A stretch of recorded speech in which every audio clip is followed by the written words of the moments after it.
ආයුබෝවන් සුබෝදෑසනක් ඔබට නිරෝගී වාසනාවන්ත ජයග්‍රාහී දවසක් ප්‍රාර්ථනා කරනවා. අද 12 වෙනිදා ඉරිදා පත්තර මේන්තුවේ කටයුතු ආරම්භ කරලා සියලු පත්තරවල විස්තර හැම පත්තරයකම තොරතුරු අපි ඔබට කියන්න ලෑස්ති. ඒ වගේම පත්තරවල නැති දේවල් එතනින් එහා ගිය යාවත් කාලින වන කාරණා සියල්ලම අපි ඔබට කියනවා. මේ මැච් එක බැලුවා නම් සමහර අය භාගයක් බලලා නිදාගත්තා. මොකද විකට් ටික එක පිට එක යනකොට බිඳ වැටෙනකොට මැච් එක බලන්න නැතුව අතහැරලා දාලා නිදාගත්තා. ඉතින් ඒ අයට මැච් එක මොකද උනේ කියලා දන්නේ නැහැ. අපි දිනුවා. අපි ජයග්‍රහණය කළා තරගය. කඩලු 4කින් තමයි ශ්‍රී ලංකා කණ්ඩායම ජයග්‍රහණය කරන්න හැකියාව ලැබුණේ. ඉතින් අතිවිශිෂ්ට ජයග්‍රහණයක්. මොකද දෙකක් පෙරදිලා හිටියේ. තරගාවලියේ පරාජය. හැබැයි අපි අන්තිම තරගය ජයග්‍රහණය කරන්න ඊළඟ එක්දින තරගාවලියට ඕනි කරන ජවයක් ලබා ගන්න හොඳ පාඩමක් මම හිතන්නේ මේ කාලේ දැන් අපි අර කෘෂිකර්මය ගැනත් කතා කරද්දී යල කන්නේ නිකන් අතෑරලා වගේ ඉන්නේ. ඉතින් එහෙම නැතුව කොහොමෙන් හරි කරලා නේද ඊළඟ මහ කන්නේට ඕනි කරන යම් ආකාරයක ජවයක් ගන්න පුළුවන් නම් අපිට ඒක වැදගත්. ඉතින් ඒ වගේ ඕන තරම් දේවල් මේ දවස්වල අපිට මතක් කරන්න පුළුවන්. කොහොම හරි ශ්‍රී ලංකා කණ්ඩායමට අතිවිශිෂ්ට ජයග්‍රහණයක් හම්බ වුණා. නායකත්වයේ හොඳ ඉනිමක් ක්‍රීඩා කළා. දසුන්ෂානක ඇතුළු ඒ කණ්ඩායමම සමහර ක්‍රීඩකයෝ නේද අර පාසල් ක්‍රිකට් ක්‍රීඩාවවත් ගහන්න නැති පහරවල් එල්ල කරා. සමහර අය දන්නවනේ දෙක එක නම් තියෙනවානේ බින්දු මෙන්ඩිස් කියනවා ඒ වගේ අය. හැබැයි මේ හැම දෙයක්ම එක්ක අපිට ජයග්‍රහණය කරන්න තරගයේ ඊය දවසේදී හැකියාව ලැබුණා. ඉතින් ඒ වාසනාවත් එක්ක ඒ ජවයත් එක්ක අපි අද දවසේ වැඩ පටන් ගමු. සියල්ල සාර්ථක කරගන්න උත්සාහ කරමු. Ajith අයබෝන් good morning. අයබෝන් Sameera good morning. සුබ දැසනක් හැම දිනෙකටම අර මේ සමීර සමහර වෙලාවට අපිට කියනවා මේ හොඳටම බැන්නාම මේ හැදිලාද කියලා මේ පොහොගේ දවස් දෙක අපි දැක්කා මේ එක පිට එක තරඟ පරාජය වෙනකොට ගොඩක් අය බැන්න බලන්න නැහැ ඒක ක්‍රිකට් මැච්. හැබැයි ඊයේත් ඒ අය බැලුවා. ඒ බලපු අයට සතුටු හිතෙන දවසක් ඊයේ දවස අපි ජයග්‍රාහී මානසිකත්වයෙන් අද දවසත් ආරම්භ කරමු. තෙල් පෝලිම් නැති වෙන ඉන්ධන මේ පෝලිම් නැති වෙන ගෑස් පෝලිම් නැති වෙන දවසක් ඉක්මනට මුදා වෙන්න කියලා ප්‍රාර්ථනා කරමු. උත්සාහයෙන් ඒ තැනට යන් අපි හැමදෙනෙක් අපි සුපුරුදු විදියට ඔබට පොතක් ගැන කියනවා. අදත් පොතක් ගැන කියන්න ලෑස්ති. මේ පොත නම් කරලා තියෙන්නේ පොල්රුප්පා සහ මුතුපන්ති කියලා. පොල්රුප්පා සහ මුතුපන්ති නොහොත් සිලෝනේ වෙත්ති ඇලන් වෝල්ටර්ස් රචනා කරපු Palms and Pearls or Scene in Ceylon කියන මේ කෘතියේ පරිවර්තනයක් විදිහට තමයි මේකේ එළි දකින්නේ. විශේෂයෙන්ම මේ පොත රචනා කරපු ප්‍රමෝදි නිල්වලා හේවා විතාරණ පිළිබඳව ඔබට කියන්න ඕනේ. ඇය පොත් කලාවට නැත්නම් මේ ලේඛනයට එතරම් මං කියන්නේ ප්‍රවීණත්වයක් දක්වන කෙනෙක් නෙමෙයි. ඇගේ විශේෂ කෘතියක් මේ කෘතිය. ඇය පිළිබඳව හඳුන්වනකොට අපි දැක්කා විශේෂයෙන්ම ඇය මේ පොතේ පිදුම සටහන් කරලා තියෙනවා හිරු රැසෙහි සැඩ බිඳ ආලෝකයේ පමණක් පෙරාති මගේ දිවි මං පෙත සෙවන කළ පොල්රුප්පාව වූ ආදරණීය තාත්තාට මේ රචිකාව නැත්නම් ප්‍රමෝදි හේවා විතාරණගේ පියත් බොහොම විශේෂයි. එතුමා අපිට මතකයි වැවිලි කර්මාන්ත අමාත්‍යාංශයේ ලේකම්වරයෙක් වශයෙන් කටයුතු කළ රවීන්ද්‍ර හේවා විතාරණ මහත්මයා. ඉතින් එතුමාට පිදුම සටහන් කරලා තියෙනවා. ඒ වගේම ජීවිතේ පුරාවට ආදරේ තාඩම්බරේ මුතු කැට මතු කොට ස්වාදුන් මුතුපන්තිය වූ සෙනෙහබර අම්මාට මේ පොතේ පිදුම ඒ විදිහට සටහන් වෙන්නේ. ආචාර්ය ඇලන් වෝල්ටර්ස් විසින් සිලෝනේ සංචාරය කොට තමාලා අත්දැකීම් ඇසුරෙන් වර්ෂ 1892 දී ලියා ප්‍රකාශයට පත් කළ 19 වන සියවසේ මෙරට පරිසරය සහ සාමාන්‍ය ජන ජීවිතය පිළිබඳ අප මෙතෙක් නොඇසූ හා නොදැන සිටි බොහෝ දෑ විශිෂ්ට අනුදැනුමක් හා නිරීක්ෂණ කෞශල්‍යයක් තුළින් අලංකාර ලෙස හෙළි කරන සම්භාවනාවට පත් ඉංග්‍රීසි කෘතියේ සම්පූර්ණ සමාන සහ අසංක්ෂිප්ත සිංහල පරිවර්තනය කියලා මේ පොතේ පසුවදනේ විදිහට සටහන් කරනවා. මේ පොතේ විශේෂම දැන් 19 වන සියවසේ අපේ රටේ ඉතිහාසය පිළිබඳව අපේ රටේ විවිධ මර්මස්ථාන මේ තැන් පිළිබඳව ඉතිහාසයේ මිනිස්සු කොළඹ පේරාදෙණිය මහනුවර නුවරඑළිය මේ ප්‍රදේශ කොහොමද තිබ්බේ අනුරාධපුරයේ ඒ වගේම ගංගා සහ කඳුපන්ති ශ්‍රීපාදය වනසතුන් වෘක්ෂලතා මැණික් ඒ වගේම මුතු මේ සියල්ල පිළිබඳව සිංහල රජවරුන් පිළිබඳව සිලෝනේ සම්බන්ධ ප්‍රකාශන ලැයිස්තුවක් මේ පොතේ සටහන් වෙනවා.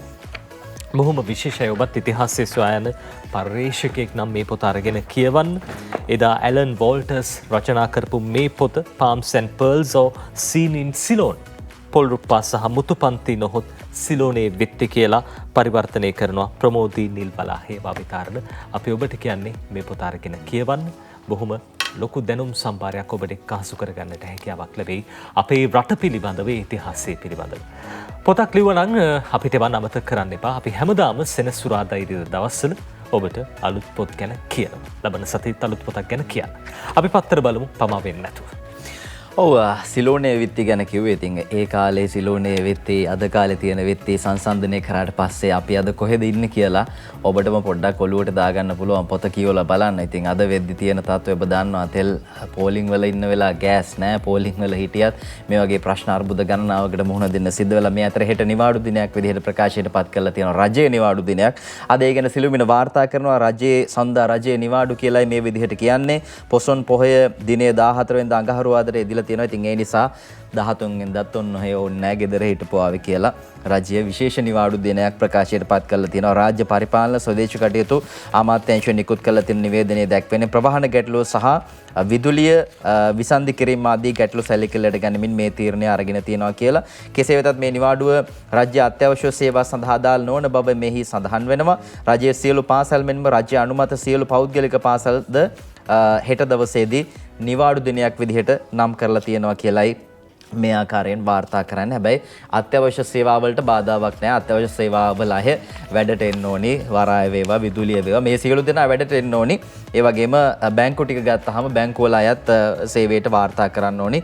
රාජ්‍ය බැංකු ඒ සියල්ලක්ම ඇරලා තියෙනවා. හැබැයි ඉතින් එක එක බැංකු එක එක විදිහයි. ඒ නිසා ඔබ කොයිකටත් ගිහිල්ලා පොඩ්ඩක් යන්න කලින් නේද කෝල් එකක් හරි දීලා යන්න බැංකුවේ අත්‍යවශ්‍ය වැඩක් කරගන්න තියෙනවා නම් එහෙම නැත්නම් දැන් e-banking තියෙනවා මේ වගේ දේවල් ඔබ බලන්න යන්නම ඕනි වැඩක් නම් බැංකුවට ඒකට යන්න බැංකුව ඇරලා තියෙන කියන එක මතක් කරන්න ඕනි. මේ අතරේ ආගමන විගමන දෙපාර්තමේන්තුවේ මේ දවසේ විශේෂ නිවේදනයක් නිකුත් කරනවා. ඕන් කියනවා හෙට ඇරලා කියලා.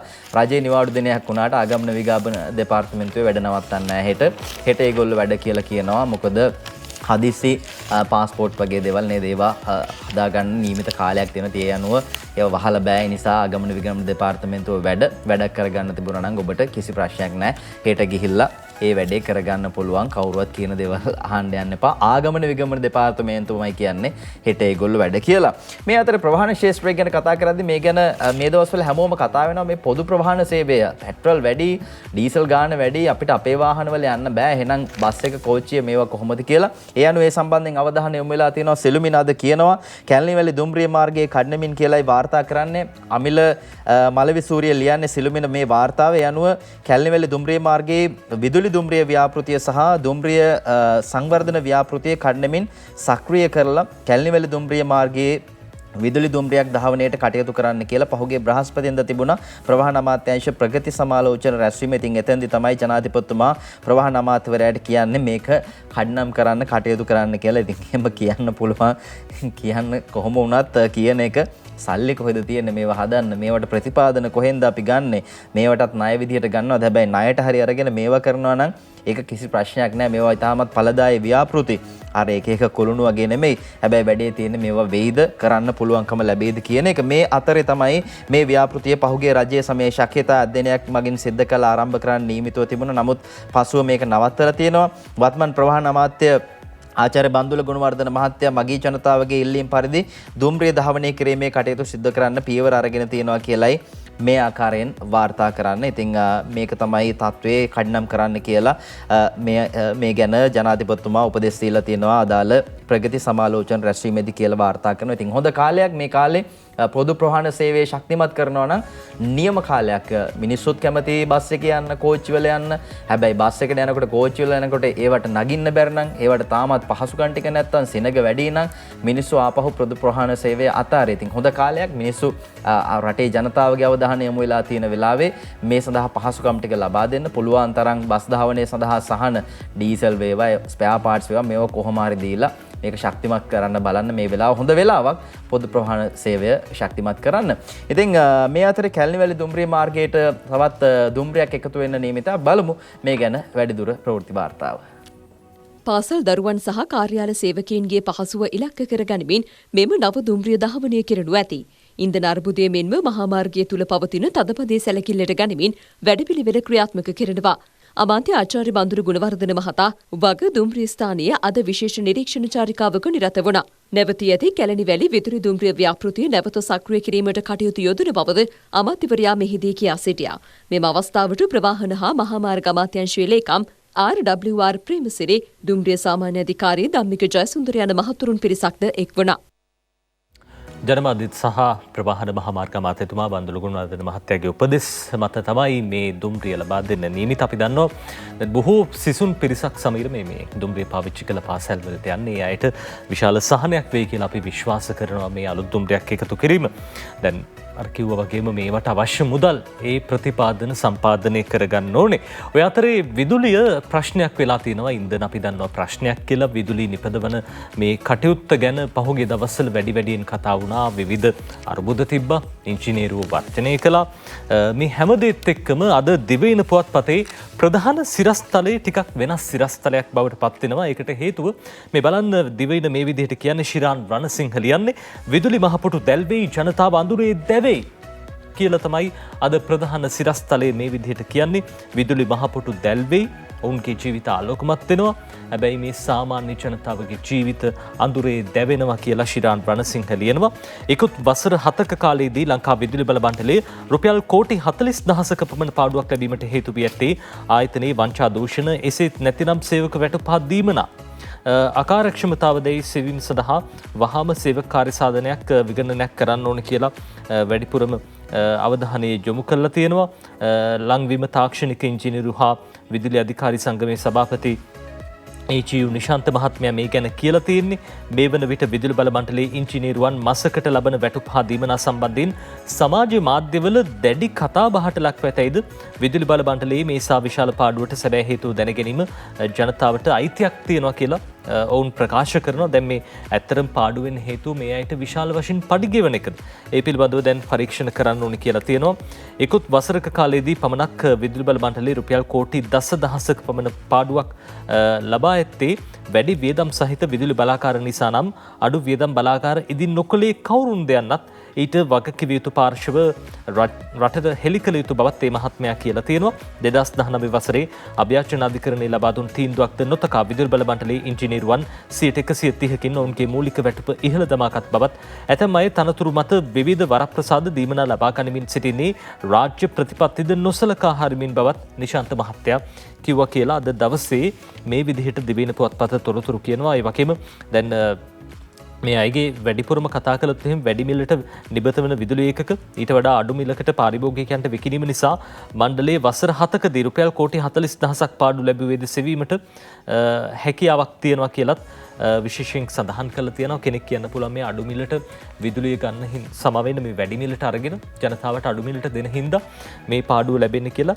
ඇත්ත හේතුව ඒකද නැත්නම් මේ ඉංජිනේරුවන්ගේ කාර්ය මණ්ඩලයේ වැටුප් වැඩිද? අපි දන්නවා සමාජයේ නිකන් සමීර කතාබහක් නිර්මාණය වෙලා තියෙනවා මේ දැන් විදුලි බල මණ්ඩලයේ ඉලෙක්ට්‍රිසිටි බෝඩ් එකේ මේ රස්සාවට ගියොත් එහෙම ලොකු පඩියක් ලැබෙනවා. හරි හොඳයි මේ වගේ රස්සාවක් ගන්න එක කියලා කෙනෙක්ගේ හිතෙත් මතයක් ඇති වෙලා තියෙනවා. ඒකට ප්‍රධාන හේතුව ඉතින් මේ දේවල් වෙන්නත් පුළුවන්. මේ ගැන පරීක්ෂණ තියන්න ඕනේ. ඒ නිසාම තමයි රාජ්‍ය ව්‍යාපාර පිළිබඳ පොදු කාරක සභාව නැත්නම් කෝප් කමිටුව මේ පිළිබඳව පරීක්ෂණ පවත්වන්නේ. විනිවිද භාවයෙන් යුතුව අපක්ෂපාතීව මේ දේවල් සිද්ධ වෙන එක ගැන සතුටුයි රටේ ජනතාව විදිහට. අපි දන්නවා කෝප් කමිටු සභාපතිවරයා ආණ්ඩු පක්ෂ නියෝජනය කරන හැතුමයි.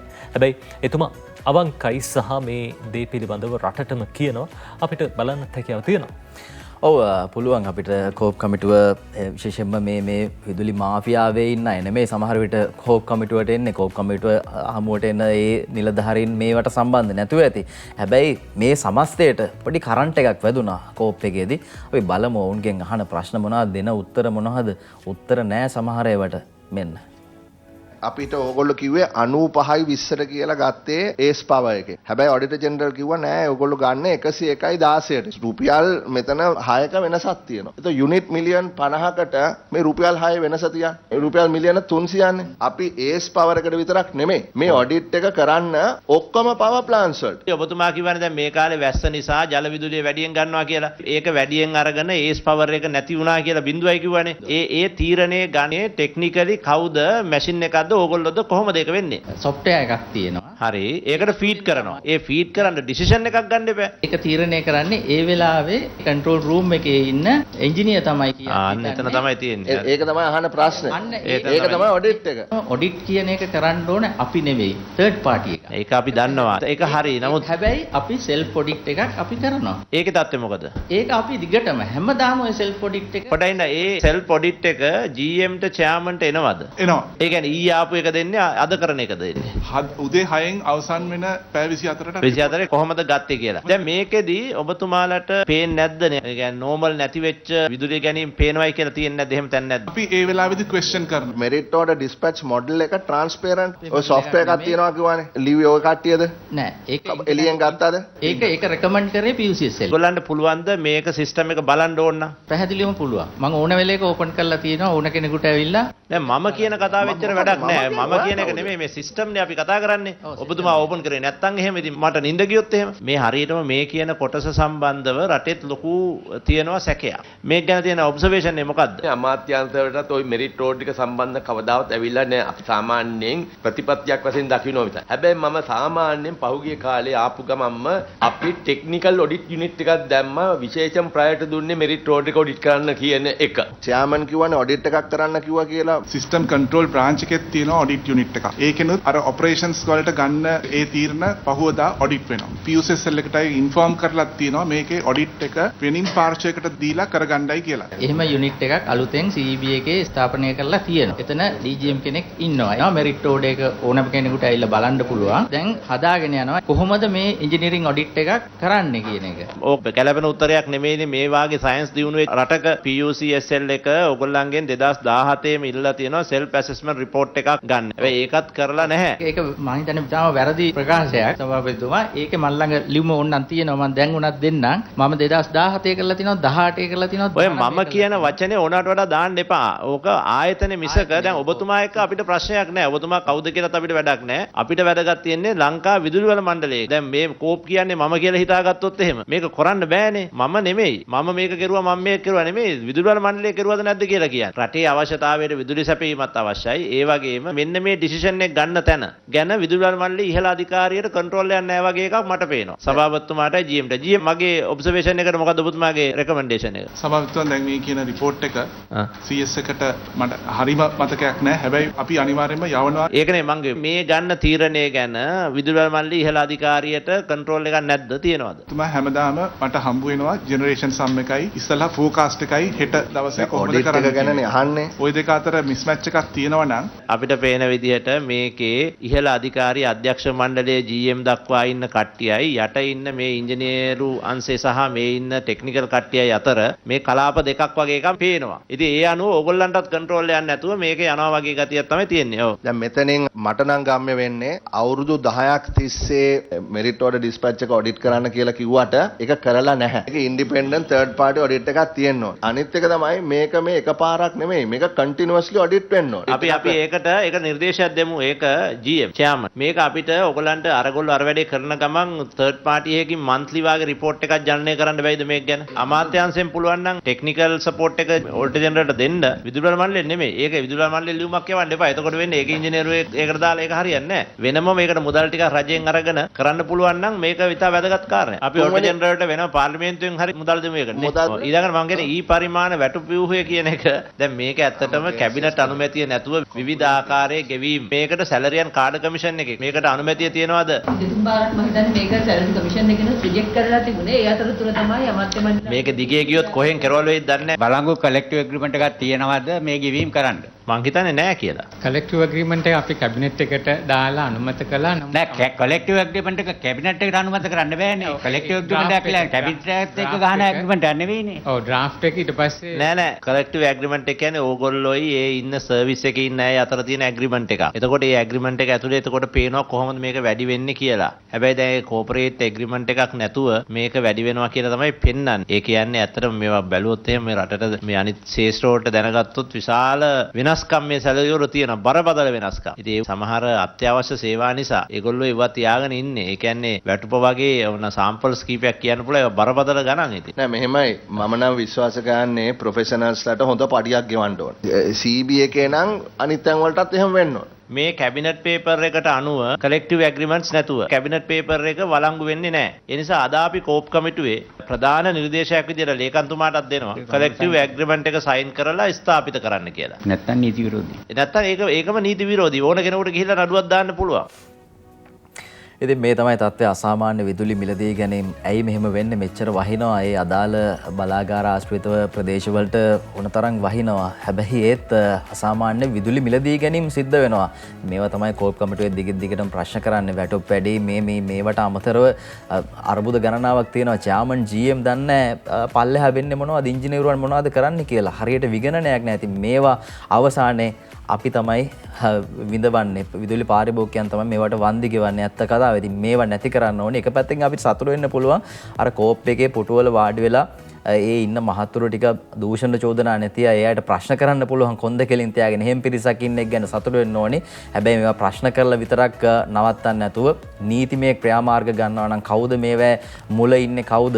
මේවට සම්බන්ධ අය කවුද? ඉතින් මේ සියලු දෙනාට නීතිමය ක්‍රියාමාර්ග ගන්න හැකියාවක් තියෙනවා නම් සහ මේ ක්‍රමය වෙනස් කරන්න ඕනේ. එහෙම නැත්නම් තවදුරටත් අවුරුදු ගාණක් අපිට විදුලි බිල මේ වගේම ඔන්න අද වැඩි වෙනවා හෙට වැඩි වෙනවා කිය බයෙන් තමයි ඉන්න සිද්ධ වෙන්නේ. ඒ වගේම ලයිට් කපනවා, විදුලිය නැහැ අවශ්‍ය වෙලාවට. ඉතින් මේ වගේ මේ සියල්ලට වක් කියන්න ඕනේ පිරිස තමයි මේ කතා කරන්නේ. සමහරට මෙතන නැහැ ඒ අය. ඉතින් මේ සියලු දෙනා නීතිය හමුවට ගෙනියන එක තමයි රටේ බලාපොරොත්තුව සහ වැටුප් ගැන කතා කරනවා.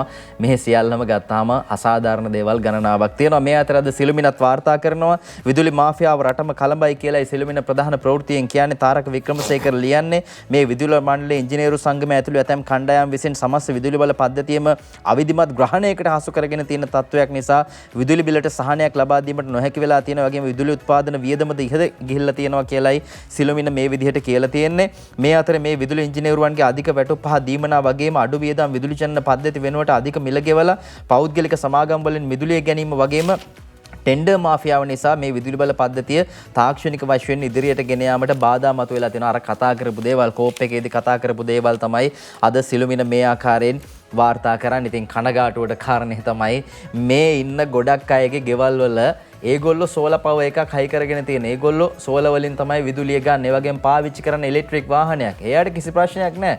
එයාගේ වැටුප් තියෙනවා. සෝලා එකක් ගහගන්න පුළුවන් එක මාසේ පඩියෙන්. හොඳ සෝලා එකක් ආයි අවුරුදු ගානකට ඇති වෙන්න. හැබැයි සාමාන්‍ය ජනතාව අහිංසක මිනිස්සු දුක් විඳිනවා. ඒ මිනිසුන්ට කරන්ට් එක නැහැ. උදේට උයා ගන්න ළමයෙක්ගේ හැඳුමක් අයින් කරගන්න කරන්ට් එක නැහැ. අදාළ වෙලාවල් වලට. ඉතින් මේ අයට වග කියන්න ඕනි පිරිස් ඉන්නවා. ඒ අයට නීතිමය ක්‍රියාමාර්ග ගන්න පුළු රට මේ ගැන බලාගෙන ඉන්නවා. ඔය අතර තමයි සමීර පුනර්ජනනීය බලශක්ති ව්‍යාපෘති පිළිබඳව වැඩියෙන් අවධානය යොමු වෙන්න ගත්තේ. ජනාධිපතිතුමත් අපි දැක්කා උපදෙස් දෙනවා විදුලි ඉංජිනේරුවන්ට මේ පුනර්ජනනීය බලශක්ති ව්‍යාපෘති ආරම්භ කරන සැලසුම් දෙන සැලසුම් හදන්න මේ කියන කාරණා.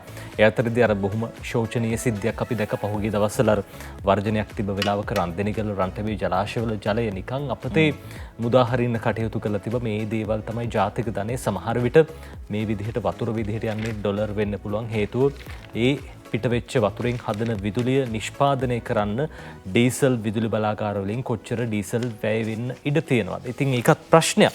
ඔය අතරේ හද දෙවෙනි පුවත්පත කියනවා මෙගාවොට් 200 මෙගාවොට් 2700ක පුනර්ජනනීය ව්‍යාපෘති ආරම්භීමට හැකි වෙයි කියන ඒක සුබ පණිවිඩයක් සුබ ලකුණක්. මෙගාවොට් 2700ක පුනර්ජනනීය ව්‍යාපෘති ආරම්භීමට හැකි වෙයි. ශිරාන් රණසිංහ ලියන පුවත ශ්‍රී ලංකා විදුලි සංශෝධන කෙටුම්පත පාර්ලිමේන්තුවේ සම්මත කරගත් නිසා මෙගාවොට් 2000ක සුළං සහ මෙගාවොට් 700ක සූර්ය විදුලි බල ව්‍යාපෘති ආරම්භ කිරීමට හැකියාව ලැබෙන බව ලංකා විදුලි බල මණ්ඩලය ප්‍රකාශ කළා තියෙනවා. 2009 අංක 20 දරන විදුලි පනත සංශෝධනය කිරීමට අවස්ථා කිහිපයකදී උත්සාහ ගත්තත් විදුලි ඉංජිනේරු සංගමය ඇතුළු ලංකා විදුලි බල මණ්ඩල වෘත්තීය සමිතියට එරෙහිවීම නිසා මේ ව්‍යාපෘති අතරමඟ නවතා දමා තිබුණා. කෙසේ වෙතත් ඉකුත් බ්‍රහස්පතින්දා 9 වෙනිදා මේ විදුලි සංශෝධන පනත පාර්ලිමේන්තුවේ සම්මත වූ නිසා අවසන් අනුමැතිය ලැබී තිබෙන සූර්ය හා සුළං විදුලි ව්‍යාපෘති කඩිනමින් ආරම්භ කළ හැකි වෙතයි ලංකා විදුලි බල මණ්ඩල ජ්‍යෙෂ්ඨ ඉංජිනේරුවෝ විශ්වාසය පළ කරති කියලා අද දෙවෙනි පුවත්පත මේ ලිපිය ලියලා තියෙන්නේ. ඉතින් විශේෂයෙන්ම දැන් පහුගිය කාලේ මේ දේවල් වලට අනුමැතිය දුන්න නම් මෙලහකට අපිට මේ තියෙන ප්‍රශ්න තියෙනවද ගැටලු තියෙනවද ඩොලර් ඉතුරු කරගන්න පුළුවන්. දැන් ඩීසල් පෝලිං වල අපි දකිනවා බස් ලොරි මේ බොහෝ වාහන තියෙනවා. හේතුව මේ ඩීසල් අපේ රටට ගෙන්වන ආනයනය කරන ඩීසල් වලින් සාතිශය බහුතරයක් ඩීසල් ප්‍රමාණයක් වැය වෙන්නේ විදුලි නිෂ්පාදනයට. හැබැයි ඒවා ඉතිරි කරගන්න තිබ්බා. මේ විදිහට පුනර්ජනනීය ව්‍යාපෘති ආරම්භ කරලා තිබ්බනම් මීට කලින්. හැබැයි දැන් හරි ආරම්භ කරන්නේ අවශ්‍ය පනත් සංශෝධනය කරන්න කටයුතු කිරීම රටක් විදිහට වටිනා. පරක්කු වෙලා හරි මේ දේ පටන් ගත්ත එක සුබ ලකුණක්. ඊළඟ ප්‍රවෘත්තිය අපි කියන්නේ මේ පිකට් උද්ඝෝෂණ බෝඩ් ලොකු ඒවා එල්ලගෙන උස්සගෙන ඒ ඉන්න අයට සංවිධාන වෙන්න නෙමෙයි IMF එකේ අය අපේ රටට එන්න නියමිතයි ලබන සතියේ. ඒ ගැන අද මේ විදිහට වාර්තා කරන අරගොල්ලොත් ලෑස්ති වෙනවා. එතකොට පිකට් උද්ඝෝෂණ කරන අය ඉතින් මූල්‍ය අරමුදල නියෝජිත පිරිසක් මේ ආකාරයෙන් ලබන සතියේ එනවා කියලා අද ලංකාදීපේ වාර්තා කරනවා. ජාත්‍යන්තර මූල්‍ය අරමුදල නිලධාරීන් එළඹෙන සතියේ මේ විදිහට එනවා. මූල්‍ය අරමුදල මාධ්‍ය අධ්‍යක්ෂ ගිරි රයිස් මහත්තයා මේ ගැන කියලා තියෙනවා. ආදී සම්බන්ධයෙන් ලංකාදීප වාර්තාව ජාත්‍යන්තර මාධ්‍ය මේ සම්බන්ධයෙන් වාර්තා කරනවා. අපේ නියෝජිතයන් පුද්ගල මට්ටමේ හමුවක් සඳහා ලංකාවට යාමට නියමිතයි. එහිදී ලංකාවේ බලධාරීන් සමග තාක්ෂණික සාකච්ඡා මත ගොඩනගන ආධාර වැඩපිළිවෙල පිළිබඳව ප්‍රතිපත්තිමය තීන්දුවක් ගන්නවා කියලා කියනවා. මේ අතර ලංකාව ණය ගෙවීම සඳහා තිරසර වැඩපිළිවෙලක් අපේ නිලධාරීන්ට ඉදිරිපත් කළ යුතුයි. ලංකාවේ ප්‍රශ්නය ගැන අපි දන්නවා සාකච්ඡා කරනවා. ඒත් අපි අප කරන ආධාරයේ කුමක්ද කියා හෝ කාලය පිළිබඳව හෝ සාකච්ඡා කිරීම තවමත් කල් වැඩි කියලා ගෙරි රයිස් මහත්තයා මාධ්‍ය ප්‍රකාශකවරයා ඔහු ජාත්‍යන්තර මූල්‍ය අරමුදල IMF එකේ මේ ගැන කියලා තියෙනවා. ඉතින් ලබන සතියේ එනවා.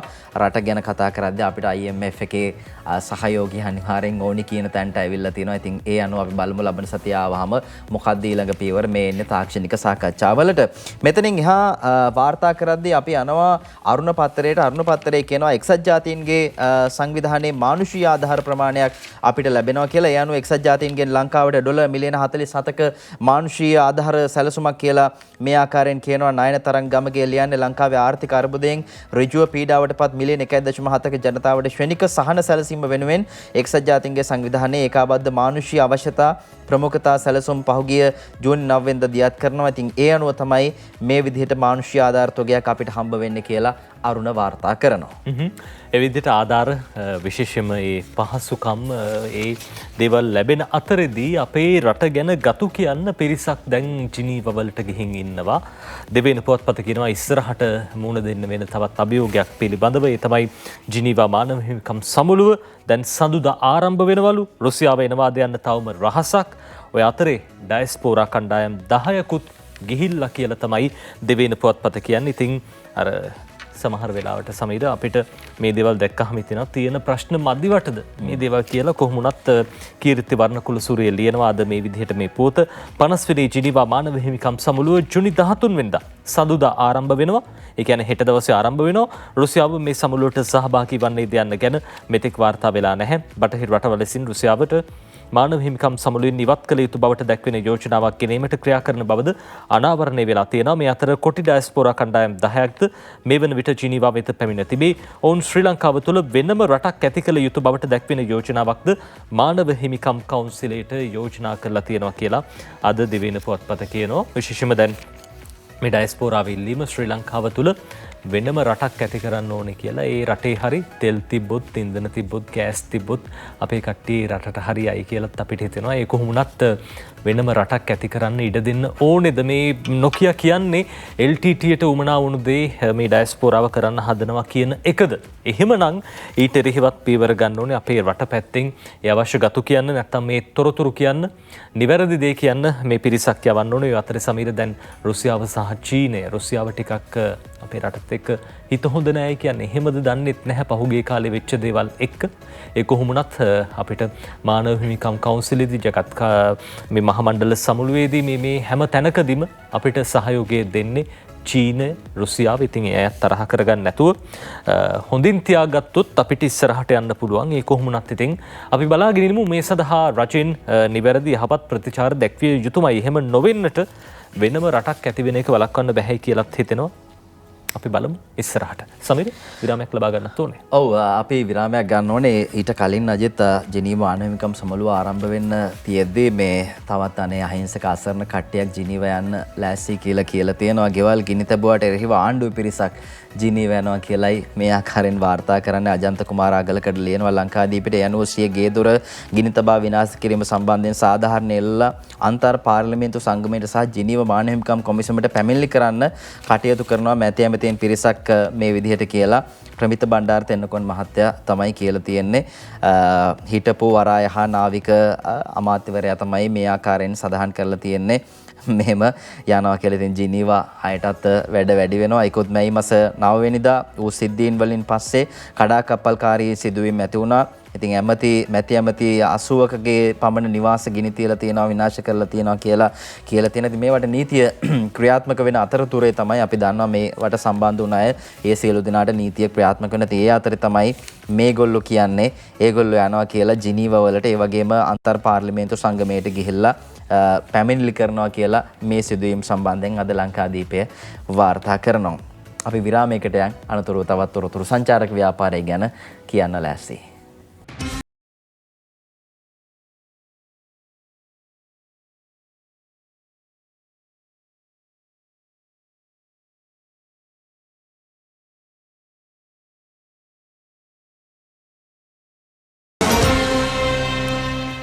සාමාන්‍ය ජීවිතේ නම් අපි අපිට අදාළ නැති දේවල් කරනවා. ඉතින් අදාළ නැති දේවල් කරාට පස්සේ ටික කාලයක් ගියාම තමයි ඒ සම්බන්ධයෙන් කලකිරීම ඇති වෙලා අපරාධය අපි අර දේ කරේ කියලා හිතන්නේ. ඉතින් රටක් විදිහට ගත්තාමත් එවැනි දේවල් වුණා. එරෆ්ලොට් සිද්ධිය ඒ වගේ දෙයක්.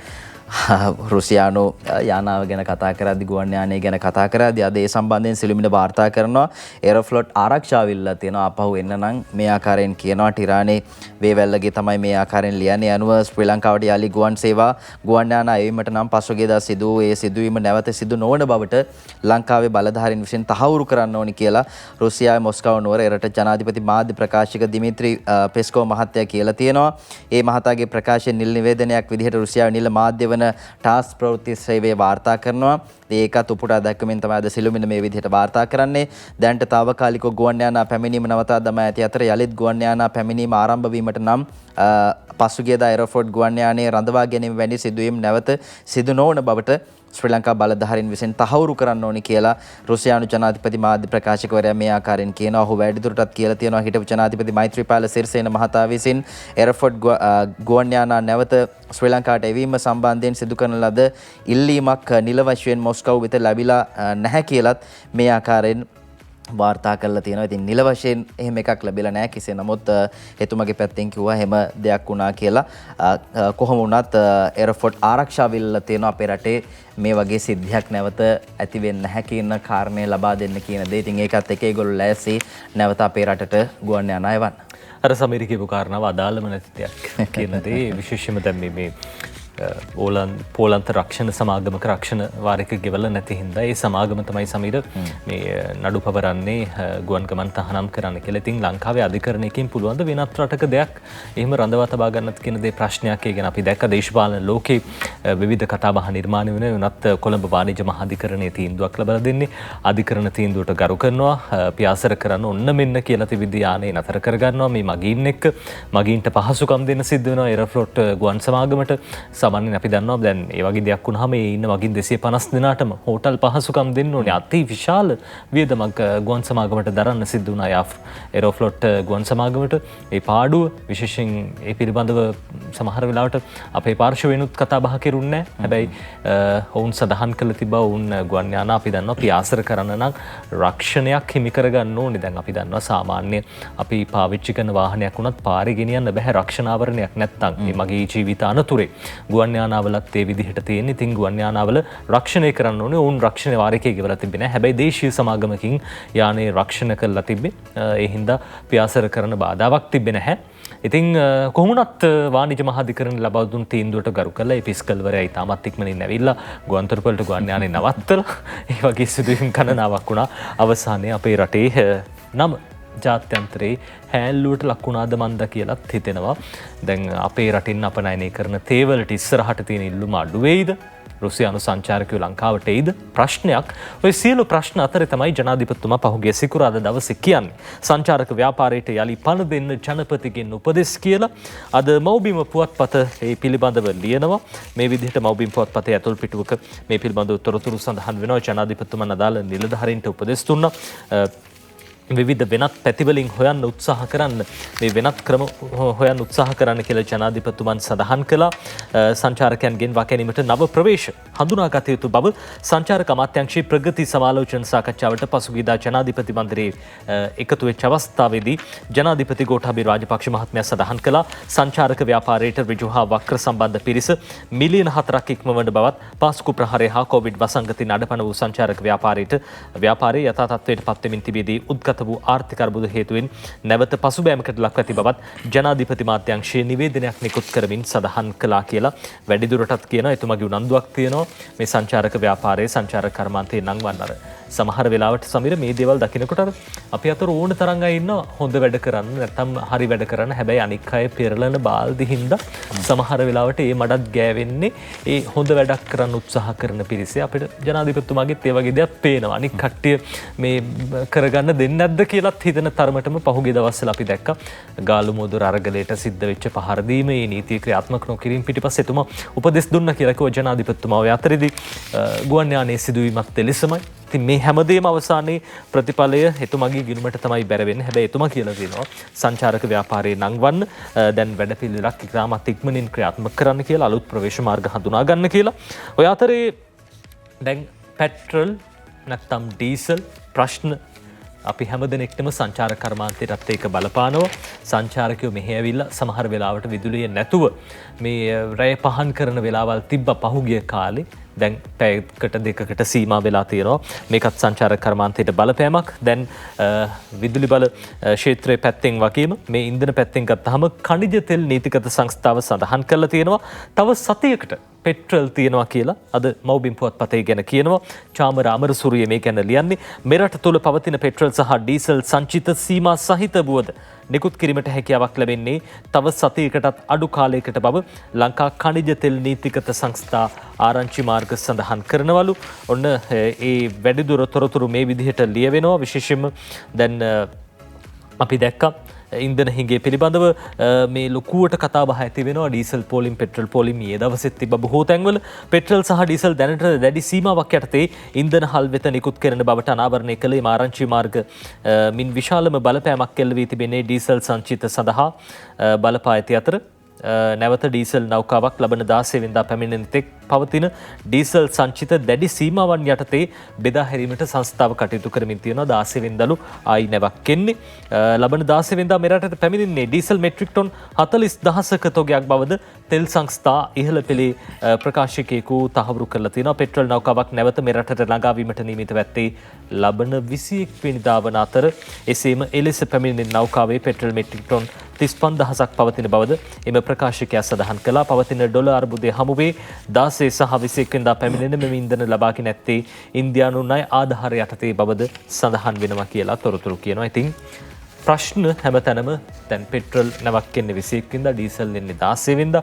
ඔය අතරේ ඉන්ධන සීමා සහිතයි තව සතියකට තෙල් තියෙනවා කියලා තියෙනවා.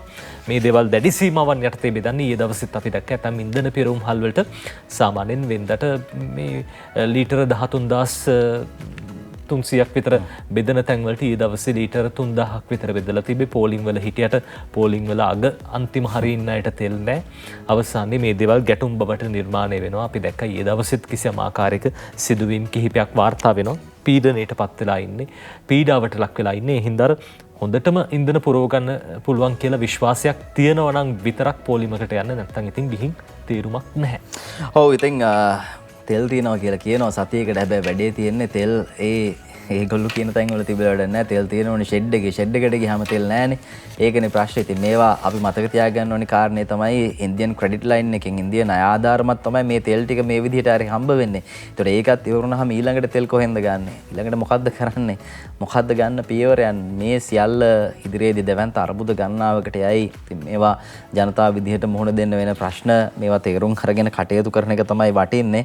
හැබැයි ඉතින් මිනිස්සු තමන්ගේ එදිනෙදා කර්තව්‍යයන් ටික කරගන්න පොඩි බිස්නස් එකක් කරගන්න ඒ වගේම වැඩට යන මේ සියලු දෙනා අපහසුතාවයට පත් වෙනවා මේ ඉන්ධන අර්බුදයත් එක්ක. මොකද්ද ගන්න පියවරයන් ඉදිරියේදී ඒ සම්බන්ධයෙන් අපිට රටට කියන්න හැකියාව ලැබේ. තවමත් නිශ්චිත පියවරයක් නැහැ. රුසියාවෙන් ගන්නවා කියලා කියනවා.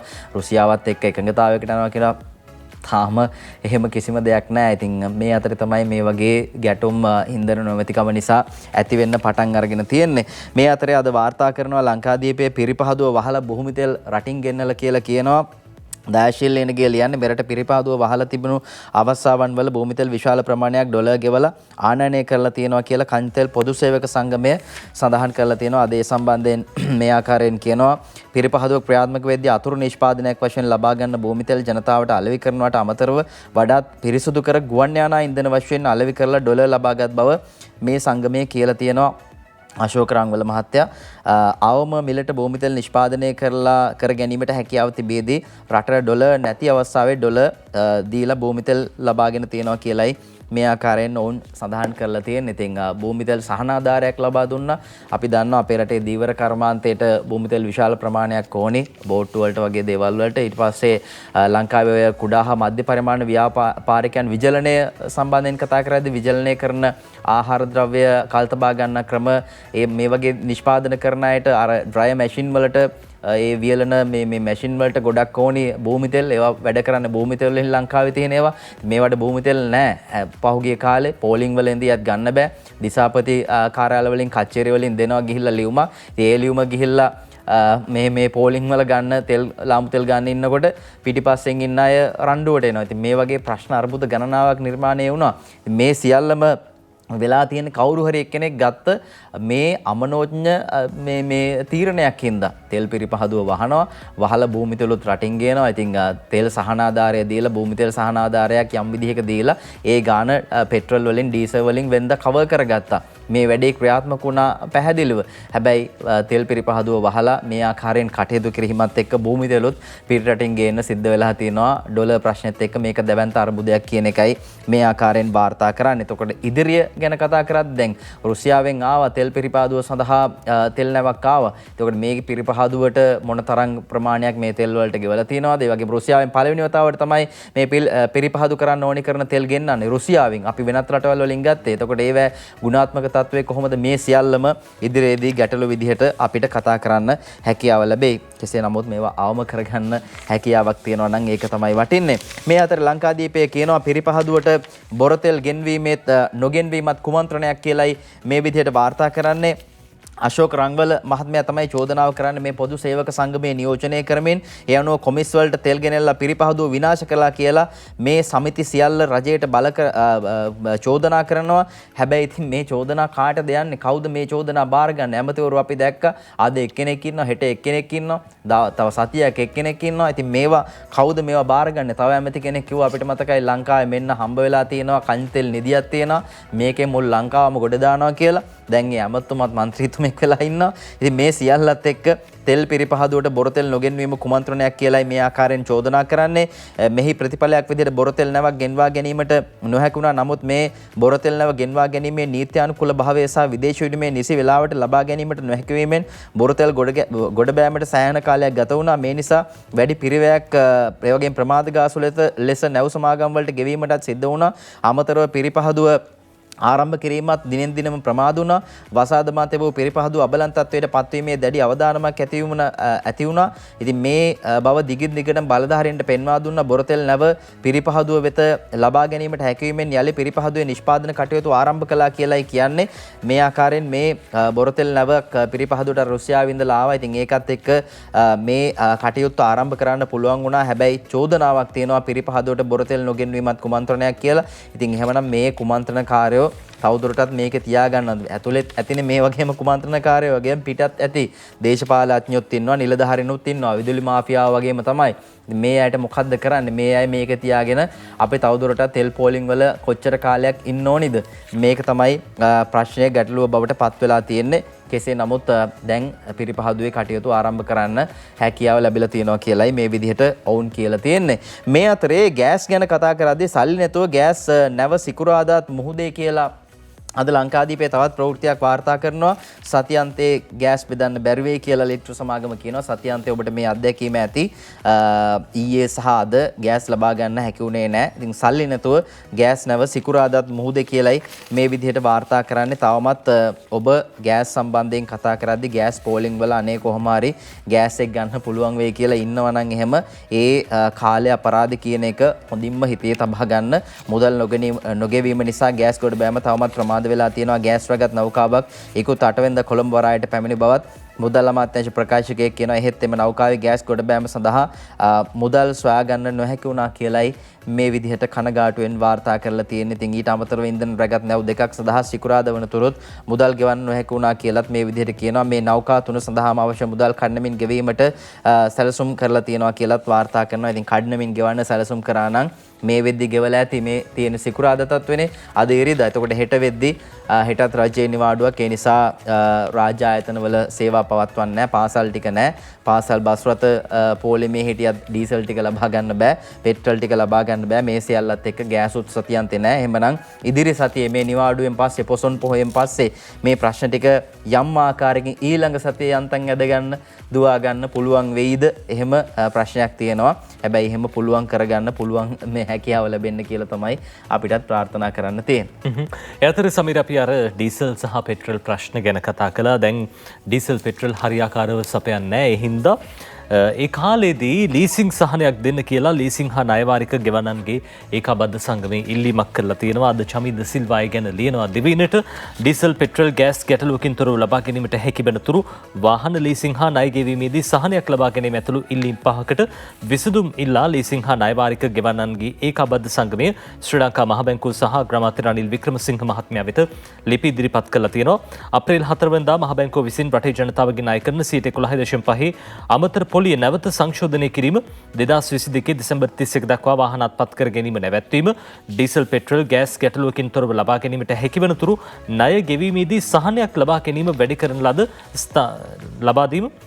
ලද ස්ථාවර තැන්පතු වලට අදාළ පොලිය නැවත අඩු කර ණය වාරික සඳහා වැඩි කළ පොලිය අඩු කිරීම. ඒ වගේම ජනතාවට අහිත කර 2000 අංක 56 ඇල ඉරක් 1990 අංක 2 ඇල ඉරක් 1990 අංක 4 දරන පනත් සංශෝධනය කිරීම ඒ ඉල්ලීම අතර වෙනවා කියලා මේ සංගමේ සඳහන් කරලා තියෙනවා. මේක ලොකු කරදරයක් පීඩාවක් බවට පත් වෙලා තියෙනවා. ඩීසල් පෙට්‍රල් නැති හින්දා හරියට හයර් එකක්වත් දුවා ගන්න බෑ. ඒ හින්දා ආදායම් ලැබෙන්නේ නැහැ. චෝදනාව ඒක. ඒ නිසා ලීසිං වාරික ගෙවන්න හැකියාවක් නැහැ නියමිත වෙලාවට. ඒ හින්දා ඒ වාරික අඩු කරන්න සහනයක් දෙන්න කියලා තමයි ඔවුන් ඉල්ලීම් කරලා තියෙන්නේ. ඒ අතරේ සහල් ඉස්සරහට හිඟ වෙනවා කියලා කිව්වත් සහල් හිඟයක් නැහැයි කියලා අද දවසේ මහින්ද අමරවීර මේ අමාත්‍යතුමන් සඳහන් කරනවා. එතුමන් කෘෂිකර්ම අමාත්‍යවරයා විදියට කියන කතාව නිර්මාණි ගුණරත්න අද මව්බිම් පුවත්පතට ලියනවා මේ විදියට. යලකන්නේ වකා කිරීමට නියමිත කුඹුරු ප්‍රමාණයෙන් 90%ක් මේ වන විට වකා කිරීමට පියවර අරගෙන තියෙනවලු. යලකන්නේ කුඹුරු වකාව සඳහා යොදා ගන්නා බිම් ප්‍රමාණය හෙක්ටයාර් 4,46,000 දක්වා වැඩි වෙලා තියෙනවා. ඒ නිසා ඉදිරියේදී විශේෂයෙන්ම මේ ප්‍රමාණය වැඩිවීමත් එක්ක අවශ්‍ය ආහාර අවශ්‍යතාව සපුරු ගන්න හාල් තියෙනවා කියලා ඇමතුමා කියනවා. විශාල සහල් අර්බුදයකට මුහුණ පාන්නට සිදු නොවනු ඇතැයි අමාත්‍යවරයා සඳහන් කළා. යලකන්නේ තුළ කෘෂිකර්ම අමාත්‍යාංශය විසින් වගා කිරීමට සැලසුම් කර තිබූ සමස්ත කුඹුරු ප්‍රමාණය හෙක්ටාර 6,1261ක් විවකාව සඳහා අවශ්‍ය රසායනික පොහොර ක්‍රිමිනාශක හා වල්නාශක නොමැතිවීම හින්දා 2022 මැයි පළමු සතිය වනතෙක් ගොවි ජනතාව විසින් වගා කර තිබූ කුඹුරු ප්‍රමාණය 2,66,500ක්. නමුත් ඉදිරි කාලය තුළ රටට මුහුණ දීමට සිදුවන ආහාර හිඟ තත්ත්වය සැලකිල්ලට ගනිමින් ඉන්දිය ප්‍රජයමකින් ලබා දෙන යූරියා පොහොර හා ගොවීන් තුළ නැවතත් ගොවිතැන කෙරෙහි ඇති වූ විශ්වසනීයත්වය නිසා ඔවුන් කුඹුරු වගා කරන්නට පෙළඹෙනු ඇති බවත් අමාත්‍යවරයා සඳහන් කරලා තිබ්බා කියලා කියනවා. ඒ අතරදී යූරියා පොහොර මෙට්‍රික් ටොන් 65,000ක් මෙට්‍රික් ටොන් 50,000ක් මෙවර කන්නේ වී වගාවටත් තවත් 10,000ක් තේ වගාවටත් ඉතිරි මෙට්‍රික් ටොන් 5,000 බටහිරිඟු වගාවටත් ලබා දෙන්න සැලසුම් කරලා තියෙනවා කියලා කියනවා. ඒ 65,000න් 50ක් 35ක් විශේෂයෙන් මේ වී වගාවට ලබා දෙන්න නියමිතයි කියන කාරණාව එතුමා සඳහන් කරලා තියෙනවා. 50ක් වී වගාවට 10ක් තේ වගාවට සහ 5ක් බඩේනිකු වගාවට ඒ විදිහට මෙට්‍රික් ටොන් 5000 10000 50000 විදිහට ලබා දෙන්න සූදානම්. ඒක බොහොම වටිනවා. අපි දැක්ක බඩේරිඟු ගොවිනුත් සමීර පහුගිය කාලේ ටිකක් පීඩාවකින් හිටියේ. බඩේරිඟු පාරේවත් අර අපිට හොයාගන්න තිබ්බ නැති තත්ත්වයක් දැන් ටික ටික වෙළඳ පොළට එන්න පටන් අරන්. හැබැයි ඉතින් අර තාම ඉතින් යූරියා කියන නම ඇහුණා විතරයි. ඒ ඇහිච්ච ගමන් මේ වෙළඳ පොළට බඩේරිඟු එනවා කියන්නේත් ඉතින් ටිකක් හිතලා බලන්න ඕන කාරණාවක්. ඔව් ඉතින් මේකයි ප්‍රශ්නේ. ඉතින් අපේ රටේ බඩේරිඟුව සාමාන්‍ය මිනිස් පරිභෝජනයේ සඳහා වගේම සත්ව ආහාර සහ මේ දෙකටම වවනවා. වැඩේ තියෙන්නේ පෝර ප්‍රශ්නෙත් එක්ක මේවට මේ යම් ආකාරයකින් මේ ඉදිරියට මේ ගොවිතැන් කරගෙන යන්න බැරි වුණා. හැබැයි දැන් පෝර එනවා කියලා කියනවා. එතකොට බඩේරිඟු ටික පාරට එනවා, වෙළඳ පොළට එනවා. මේ අතරේ තමයි අපි දැක්කා දැන් සමහර ගොවිජන සේවා මධ්‍යස්ථාන වලට මේ කන්නේට ඕනි කරන යාලකන්නේ ඉදිරි නෙමේ දැන් පටන් අරගෙන තියෙන යාලකන්නේ දැන් භාගයක් ගිහිල්ලා පොහොර ඕනි වෙලාවෙද පොහොර හම්බෙන්නේ කියන ප්‍රශ්නේ තියෙනවා. හැබැයි කමන්නේ මේ වෙලාවේ හරි පොහොර ටික හම්බ වෙන එක සමහර ගොවිජන සේවා මධ්‍යස්ථාන වලට පොහොර ටික ඇවිල්ලා තියෙනවා. ඉතින් ඒවා ඉක්මනට ලබා දෙන්න. දැන් සෙනසුරාදිරිද කියලා අපි දන්නවා. මේ පොහොර ටික ඇවිල්ලා තියෙන ටික සෙනසුරාදිරිද කියලා දුන්නේ නැහැ. ඒ නිලධාරීන් එන්න ඊළඟ දවස් දැන් සන්දාත් නිවාඩු, අඟහරුවාදාත් නිවාඩු, බදාදා දෙන්නකෝ. ඉතින් බදාදා දැන් පොහොර ටික දෙන්න බදාදා වෙනකන් ඉන්න ඕනේද? මේ දවස් දෙකේ දුන්නා නම් හරිනේ. දැන් මේගොල්ලෝ මේ පහුගිය ටිකේම ඕන තරම් කාලේ තිබුණා නේද? නිකන් ඉන්න, නිවාඩුවේ ඉන්න, පාඩුවේ ඉන්න, ට්‍රිප් එකක් යන්න. හැබැයි මේ කාලේ දැන් පොහොර ටික ඇවිල්ලා තියෙනවා නම් ඒ ටික මිනිස්සුන්ට දෙන්න ගොවි ජනතාවට ඒගොල්ලෝ බලාගෙන ඉන්නවා. හෙටත් නිවාඩු, අනිද්දාත් නිවාඩු. බදා දෙන්න කියලා තියෙනවා සමහර තැන්වල. ඉතින් මේ වගේ දේවල් කරන්න එපා. මේ කන්නේ අපි යම් ආකාරයකින් සාර්ථක කරගත්තේ නැත්නම් එහෙම දැවැන්ත අර්බුදයකට යන්න වෙනවා. ආහාර හිඟයක් අර්බුදයක් ගැන කතා කරනවා. මේ අතරේ මාර්තු වෙනකම් වී තොග සහල් මෝල් වල තියෙනවා සහල් 300 වෙන්නේ නැහැ කියලා. අද අරුණ පත්‍රයේ කියන 300 වෙන්නේ නැල්ලු. ඒ කියන්නේ 299 වෙයි 300 වෙන්නේ නැහැ කියලා තියෙනවා.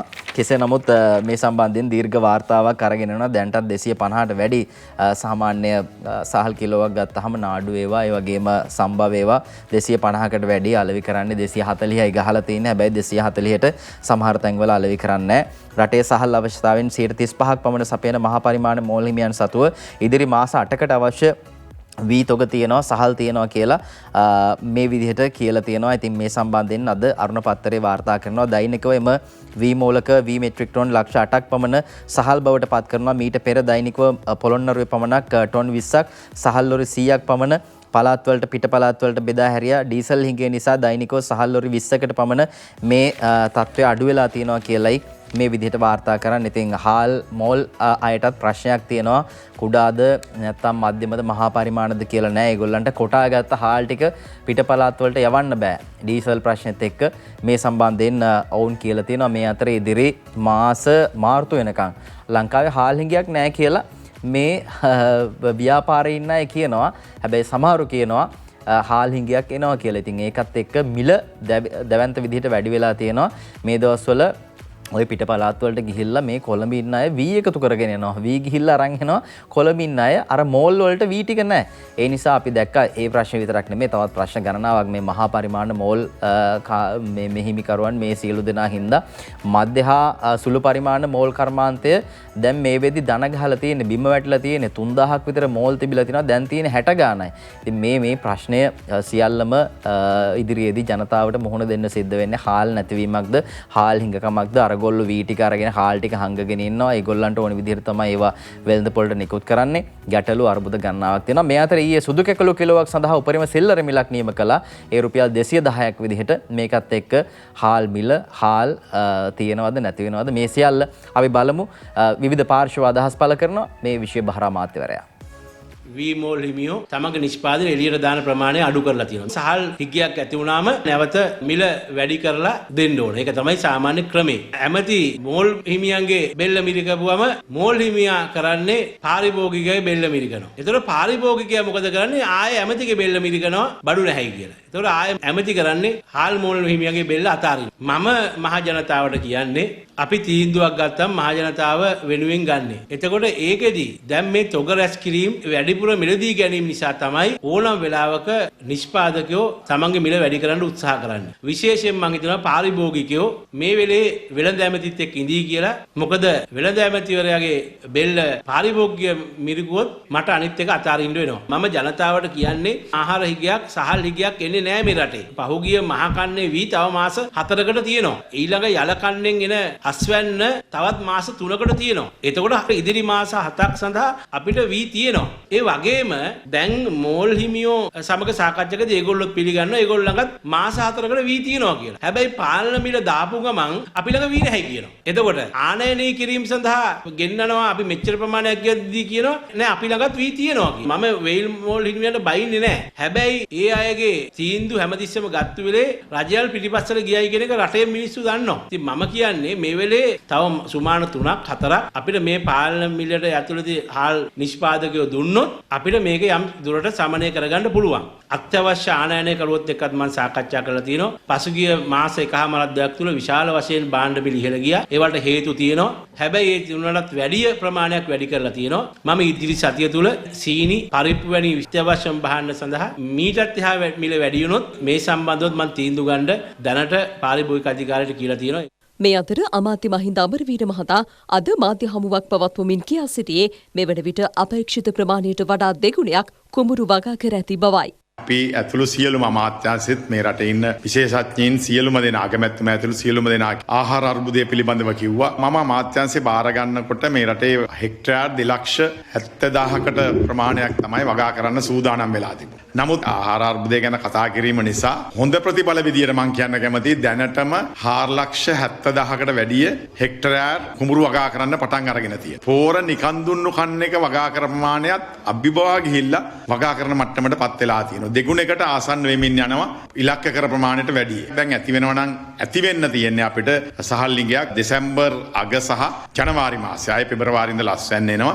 අපි ඒකටත් දැන්ටමත් වෙළඳ ඇමතුමා කඩිනමින්ම කිව්වා ඒ වෙලාවට අවශ්‍ය සහල් ටික දැන්ටම ඇනවුම් කරලා මේ මිල පාලනය කරන්න කටයුතු කරන්න කියලා. ඒකම දැනට මේ ඇති වී තිබෙන තත්ත්වය පිළිබඳව අපි සැලකිල්ලට අරගෙන මේ වන විටත් වීයාලේ මණ්ඩලයේ සතුව තිබෙනවා විශාල වී තොගයක්. අපි ඒ සියල්ලම සහල් බවට පරිවර්තනය කරලා හෙට ඉඳලා සතොස සමුපකාර සුපිරිවෙන සැල් ජාලය සඳහා සහල් ලබා දෙනවා. රුපියල් 200ට අඩු මිලකට තමයි ඒවා ලබා දෙන්නේ. මේ අතර ලෝක ආහාර වැඩසටහනේ ප්‍රධානී ඩේවිඩ් බීස්ලි සමග සිදු කළ දුරකථන සංවාදයකදී මෙරට සංචාරයක නිරත වන ලෙස කළ ඇරයුම ඒ මහතා පිළිගත් බව අග්‍රාමාත්‍ය රනිල් වික්‍රමසිංහ මහතා සඳහන් කරනවා.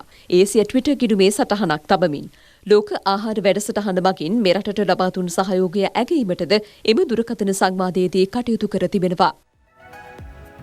හොඳයි ප්‍රවෘත්තිය අර අපි දැක්ක වෙනද එමෙතුමා කියනවා දැන් මේ තියෙන මිලටත් වැඩි වුණොත් එහෙම අඩු කරලා දෙනවා කියලා. ඒ සහල් මේ විශේෂයෙන්ම පරිප්පු සීනි වගේ දේවල්. ඉතින් දැන්ටමත් තියෙන මිල වැඩි හොඳටම පරිප්පු කීයද සමීර රුපියල් 600 පැනලා තියෙනවා. 625ක්. ඉතින් එතනින් එහා තව වැඩි වෙන්න ඕනේ කොච්චරද ගාන ජනතාව අපහසුතාවෙන් ඉන්නේ. ඉතින් මේ තියෙන මිල හරි අඩු කරලා දෙන්න කියලා තමයි රටේ ඉන්න මිනිස්සු නම් කියන්නේ. ඔය අතරේ ඇමතුමා කියපු කතාව අමරවීර මහත්තයා කියපු කතාව අද දෙවෙනි පුවත්පතත් වාර්තා කරනවා. ඉන්දියානු යූරියා මෙට්‍රික් ටොන් 50,000ක් යලකන්නේට සහල් අර්බුදයක් ලොකුවට එන්නේ නැහැ කියලා එතුමා කිව්වා. දැන් කිව්වා දෙසැම්බර් සහ ජනවාරි වෙනකොට වගේ තමයි දැන් අර්බුදයක් එනවා නම් එන්නේ කියලා. ඒකටත් විසඳුම් තියෙනවා කියලා එතුමා කිව්වා.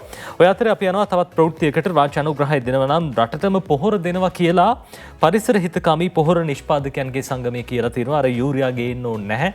හැබැයි ඉතින් මේ පරිසර හිතකාමී කියලා සමහර වෙලාවට කිරි මැටි නැත්තම් ගල් කෑලි වීදුරු කටු ඒවා දාලා නම් දෙන්න එපා. මොකද කාබනික වගාව ගැන දැන් මිනිස්සුන්ට විශ්වාසයක් නැහැ. මිනිස්සු කාබනික පොහොර කියලා පාවිච්චි කරපු පොහොරවල තිබ්බේ අපි අර කලින් කියපු වගේ දේවල්. ඒ හින්දා ප්‍රමිතියකට මේ දේවල් හදන්න ප්‍රතිඵල පෙන්වන්න. එතකොට මිනිස්සු මිලදී ගනි ආයිත් අනුර බාලසූරිය ජගත් කනහැර ආරච්චි මේ පුවත ලියන්නේ රාජ්‍ය අනුග්‍රහය වහා ලබා දෙන්නේ නම් මෙවර යලකන්නේ සාර්ථක කර ගැනීමට සම්පූර්ණ පොහොර අවශ්‍යතාව සපුරන්න සූදානම් කියලා මොවුන්ගේ සංවිධානයේ මේ සංගමය සඳහන් කරලා තියෙනවා.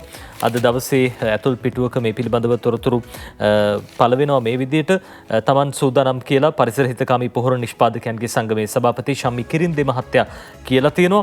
වැඩිදුරටත් අදහස් දැක්වූ සභාපතිරයා කිව්වලු දැනටමත් යලකන්නට අවශ්‍ය පොහොර අවශ්‍යතාවය වෙන මෙට්‍රික් ටොන් 3,15,000න් මෙට්‍රික් ටොන් 2,25,000ක් රජයේ පොහොර ලේකම් කාර්යාලය හරහා බෙදා දී ඇති බවත් තවත් මෙට්‍රික් ටොන් 90,000ක් බෙදා හැරීමට නියමිතව ඇති බවත් ප්‍රකාශ කළ තියෙනවා. තියෙනවා. පොහොර වලට අයවී යුතු රුපියල් බිලියන 15ක ප්‍රමාණයෙන් අවම තරමින් රුපියල් බිලියන 10ක්වත් කඩිනමින් රජය ලබා දෙන්නේ නම් යලකන්නේ වගා කටයුතු සඳහා හිඟයකින් තොරව පරිසර හිතකාමී පොහොර සපයා දිය හැකි බවද හිතෙම සඳහන් කළා කියලා අද මේ මහත්මයා කියලා තියෙනවා. දැන් පරිසර හිතකාමී පොහොර නිෂ්පාදනය කරන බොහෝ පිරිසක් ඉන්න සමීර මේ ප්‍රමිතියකට ලබා දෙන මේ පිරිස දැන් රජයට පොහොර සපයලා තියෙනවා. හැබැයි ඒවට මුදල් ලැබිලා නැහැ කියලා චෝදනාවකුත් තියෙනවා. අමරවීර ඇමතුමාගෙනුත් අපි මේ පිළිබඳව විමසුවා. එතුමත් ඒක පිළිගත් රජයෙන් වෙන් කරපු මුදල් නැහැ කියන කාරණාව. දැන් අලුත් අයවැයක් වෙනවා. ඒ අයවැයෙන් මුදල් වෙන් කරලා මේ ගත්ත පොහොරවල සල්ලි අපි දන්නවා ගොවීන්ට යලකන්නට පොහොර සහනාධාරයේ විදිහට කාබනික පොහොර දුන්නා. එතකොට දියර පොහොර දුන්නා. මේ නිෂ්පාදකයන්ට මුදල් ගෙවන්න ඕනේ. ඒ මුදල් නැති හින්දා ඒ ව්‍යාපාරත් වැහිලා යන තත්වයකට ඇවිල්ලා තියෙන. ඒ හින්දා තමයි ප්‍රමිතියකින් තොරව සමහර වෙලාවට නිෂ්පාදනය කරන්න උත්සාහ කරන්නේ. ඉතින් මේ සියල්ලම වලකිනවා. මේ මුදල් දුන්නොත් එහෙම මේ මුදලුත් ඉක්මනටම දෙයි කියලා අපි හිතනවා. සල්ලි නැහැ රජයට. හැබැයි වෙන් කරලා ඉදිරි අයවැයකින් හරි ලබා දෙන්න ඕනේ කියන කාරණාව අපි මතක් කරනවා. ඔය කතාවේ දැන් රජය නැත්තම් ආණ්ඩුව පාර්ශවයෙන් සහයෝගය දෙනවා නම් රටට පොහොර දෙනවා කියන කතාවේ යට හොඳට කියවලා බැලුවද උතන නෑ නේද වෛද්‍ය සංගමයක එහෙම සභාපතිරෙක් නැහැ. ඉන්නවනම් බයයි අපිට ඒකයි. දැනට සහභාගී වෙන්නේ නැහැ කියලා තියෙනවා. ඒ අතර හැබැයි ආචාර්ය මහාචාර්යවරු නම් මේ නිෂ්පාදකයන්ගේ සංගමය තුලත් ඉන්නවා විවිධ පරිශ්‍රණ කරනවා ඒ පිරිස්.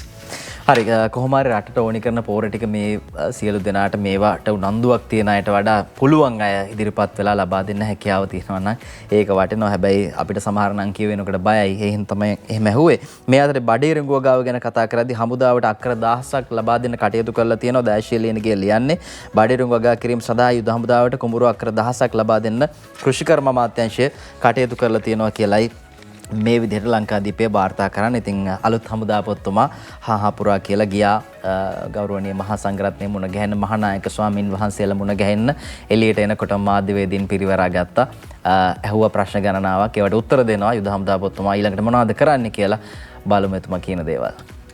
අතරලා තියෙන ඉඩම් සම්බන්ධයෙන් අපි මේ වෙනකොටත් හොයලා බලලා තියෙනවා. මේ ඉඩම් වල වගා කරන්න සූදානම් වෙලා තියෙනවා. අපේ තියෙනවා වගා සම්බන්ධ අධ්‍යක්ෂක මණ්ඩලය. මේ බටපිරිස් යොදවලා ඊටත් අමතර බටපිරිස් යොදවලා අපි සූදානම් වෙලා තියෙනවා වගා කරන්න. මහානායක ස්වාමීන් කිව්වා අපිට වගාවන් සම්බන්ධයෙන් අමතරව දෙන්න වෙයි කියලා. උන්වහන්සේගේ ඒක අනුමත කරනවා. අපි සූදානම් වෙලා තියෙන මේ දේවල් වලට කටයුතු කරන්න. බඳවා ගැනීම පුහුණුවීම් කොයි ආකාරයකද? බඳවා ගැනීම ලෙසම සිදු වෙනවා. කිසි ප්‍රශ්නයක් නැහැ. මුදාවේ අවුරුද්දකට ගත්තොත් එimhe විශ්‍රාම යනවා වගේම අනිත් පැත්තෙන් බඳවා ගැනීමත් සිදු වෙනවා. මුළු දිවේ නේම පුහුණුම් කටයුතු ඒ සම්බන්ධයෙන් බලයිනි ඒවත් සිද්ධ වෙනවා. අපේ අවශ්‍යතාවයට අනුව විදේශ පුහුණුම් සඳහා යනවා. නතර කරලා නැහැ. හොඳයි ඒ තමයි යුද හමුදාපතිතුමාගේ අදහස්. එතුමා කියන කාරණාව එතුමත් වගා සංග්‍රාමයට මේ කැප වෙලා ඉන්න කෙනෙක් විදිහට අපි දන්නවා. දැන් කෘෂි බලකායක් තියෙනවා යුද හමුදාවේ. මේ බලකායෙන් බොහෝ වැඩ කටයුතු කරනවා. අපිට මේ යුද හමුදා මූලස්ථානයේ වටේට ඔබ පොඩ්ඩක් හරි ඇවිද්දොත් බලා ගන්න පුළුවන් මේ පැත්තේ කුඹුරු වල නැත්තම් මේ ඉඩම් වල දැන් වගා කරන්න පටන් ගන්න තියෙන්නේ. අනිවාර්යෙන් ඉතින් මේවා යුද හමුදාව එහෙම නැත්නම් ත්‍රිවිධ හමුදාවම සම්බන්ධ වෙලා කරනවා. අපිත් පුළුවන් විදිහට හැමදෙනාම හමුදාවක් වගේම තමයි ඇත්තටම දැන් එළියට බහින්න කාලය ඇවිල්ලා තියෙන්නේ වගා කරන්න පොඩි පොඩියට හරි නේද? තමන්ගේ දේවල් වගා කරගන්න තමන්ට පුළුවන් විදිහට හැකියාවක් තියෙනවා නම් ඒක වටිනවා. ඔය අතරේ අරගලේ ගැන ලොකුවට කතා බහ සිද්ධ වෙනවා මේ දවස්වල. සමහරු කියනවා අරගලේ දැන් අර තිබ්බ වගේ ගෝ එකක් නැද්ද කියලාත්. ඒ කොහොම වුණත් මේ අගමැතිතුමා සමාවෙන්න හිටපු අගමැතිතුමා එතුමා මහින්ද රාජපක්ෂ මහත්මයා තාමත් අර පුරුද්දට අපිට කියවෙන්නේ අගමැතිතුමා කියලා. අගමැතිතුමා රනිල් වික්‍රමසිංහ මහත්තයා පාර්ලිමේන්තුවේ ඉන්න අතරදී හිටපු අගමැතිතුමා කියනවා අරගලය ගැන මේ විදිහේ කතාවක්. එතුමා කියපු කතාව අද මව්බිම් පුවත්පතේ පළ වෙලා තියෙනවා මේ විදිහට. අරගලකරුවන්ගේ අත්වල ලේ තැවරිලා කියලා හිටපු අගමැතිතුමා මහින්ද රාජපක්ෂ මහත්තයා කියපු කතාව අද මව්බිම් පුවත්පත මේ විදිහට වාර්තා කරන ඊයේ දවසෙත් අපි දැක ජාතික පුවත්පත්වල මේ සිකුරා දකරපු කතාවේ විවිධ සටහන් එක් කරලා තියෙනවා. දැන් මේ කියන කතාව අරගලකරුවන්ගේ අත්වල ලේ තැවරිලා කියන කතාව මහින්ද රාජපක්ෂ මහත්මයා කියපු කතාවක්. අපිට පුළුවන් එහි වැඩිදුර තොරතුරු වලට අවධානය යොමු කරන්න. අද දවසේ මේ පිළිබඳව මව්බිම් පුවත්පතේ තොරතුරු පළ වෙලා තිබ්බා. එතුමා කියනවා විශේෂයෙන්ම අරගලකරුවන්ගේ හිත්වල වෛරය හා අත්වල ලේ තැවරි තිබෙන බව හිටපු අග්‍රාමාත්‍ය පාර්ලිමේන්තු මන්ත්‍රී මහින්ද රාජපක්ෂ මහත්මයා කිව්වා. හිටපු අගමැතිවරයා මේ බව පැවසුවේ ඝාතනයට ලක් වූ අමරකීරි තතුකොරළු මහතා වෙනුවෙන් පාර්ලිමේන්තුවේදී ශෝක යෝජනාවක් කරලා තියෙනවා. ඒ යෝජනාව පිළිබඳව අදහස් දක්වන අතරේ තමයි කියන්නේ 2009 මැහි 18 වෙනිදායින් පස්සේ ත්‍රස්තවාදයේ මේ රටෙන් තුරන් කරලා මහමග මරණ බය නැතිව යන්න පුළුවන් රටක් අපි හැදුවා. නමුත් අද තත්ත්වය වෙනස් වෙලා. අද අපි ගුණානුස්මරණය කරන අමරකීර්ති අතුකෝරළ මැතිතුමාගේ ඝාතනයත් එක්ක මේ සභාවේ ඉන්න බොහෝ දෙනෙක් අද පාරට බහින්නේ ලොකු අවදානමකින්. ජනතාව අතරේ ආර්ථික අර්බුදය නිසා වේදනාවක් කලකිරීමක් තිබෙන බව ඇත්ත. මේ වගේ අර්බුදයකදී ජනතා විරෝධතාවලේ දෙන බව ඇත්ත. නමුත් ඒවා මිනි මරණ තරම් දුරදිග යන්නේ දීපල ගිනි තියලා, ගෙදොර ගිනි තියලා විනාශ කරන තරම් දුරදිග යන්නේ ඒවා මෙහෙවන අය ඒ පිටුපස්සේ ඉන්න නිසා කියලා හිටපු අග්‍රාමාත්‍ය මහින්ද රාජපක්ෂ මහත්මයා ඒ විදිහට කියනවා. ඉතින් අපි දැක්කා යන් විවිධ පාර්ශවවලින් චෝදනා එල්ල වෙනවා. හිටපු අගමැතිතුමාටත් චෝදනාවක් එල්ල වෙලා තිබ්බා. ඒ තමයි එදා දවසේ අර්ලීගහ මන්දිරේ පැවැත්වෙච්ච රැස්වීමේදී හරි ජනතාව සංසුන් කළා නම් මේ තත්ත්වය ඇති නොවෙන්න ඉඩ තිබ්බා කියලා. ඉතින් අර අවසානයේදී බැලුවම කාගේ හිතවලත් කාගේ අත්වලත් වැරදි තියෙනවා. ඒ දේවල් නිවැරදි කරගන්න ඕනේ. ඉතින් අද දවසේ මව්බිම් පුවත්පත ඔය විදිහට ඒ පිළිබඳව තොරතුරු කියන්නේ. ඒ තොරතුරත් එක්කම සූදානම් විරාමයක් ලබා ගන්න. විරාමෙන් පස්සෙත් බලමු ජාතික පුවත්පත්වල තොරතුරු.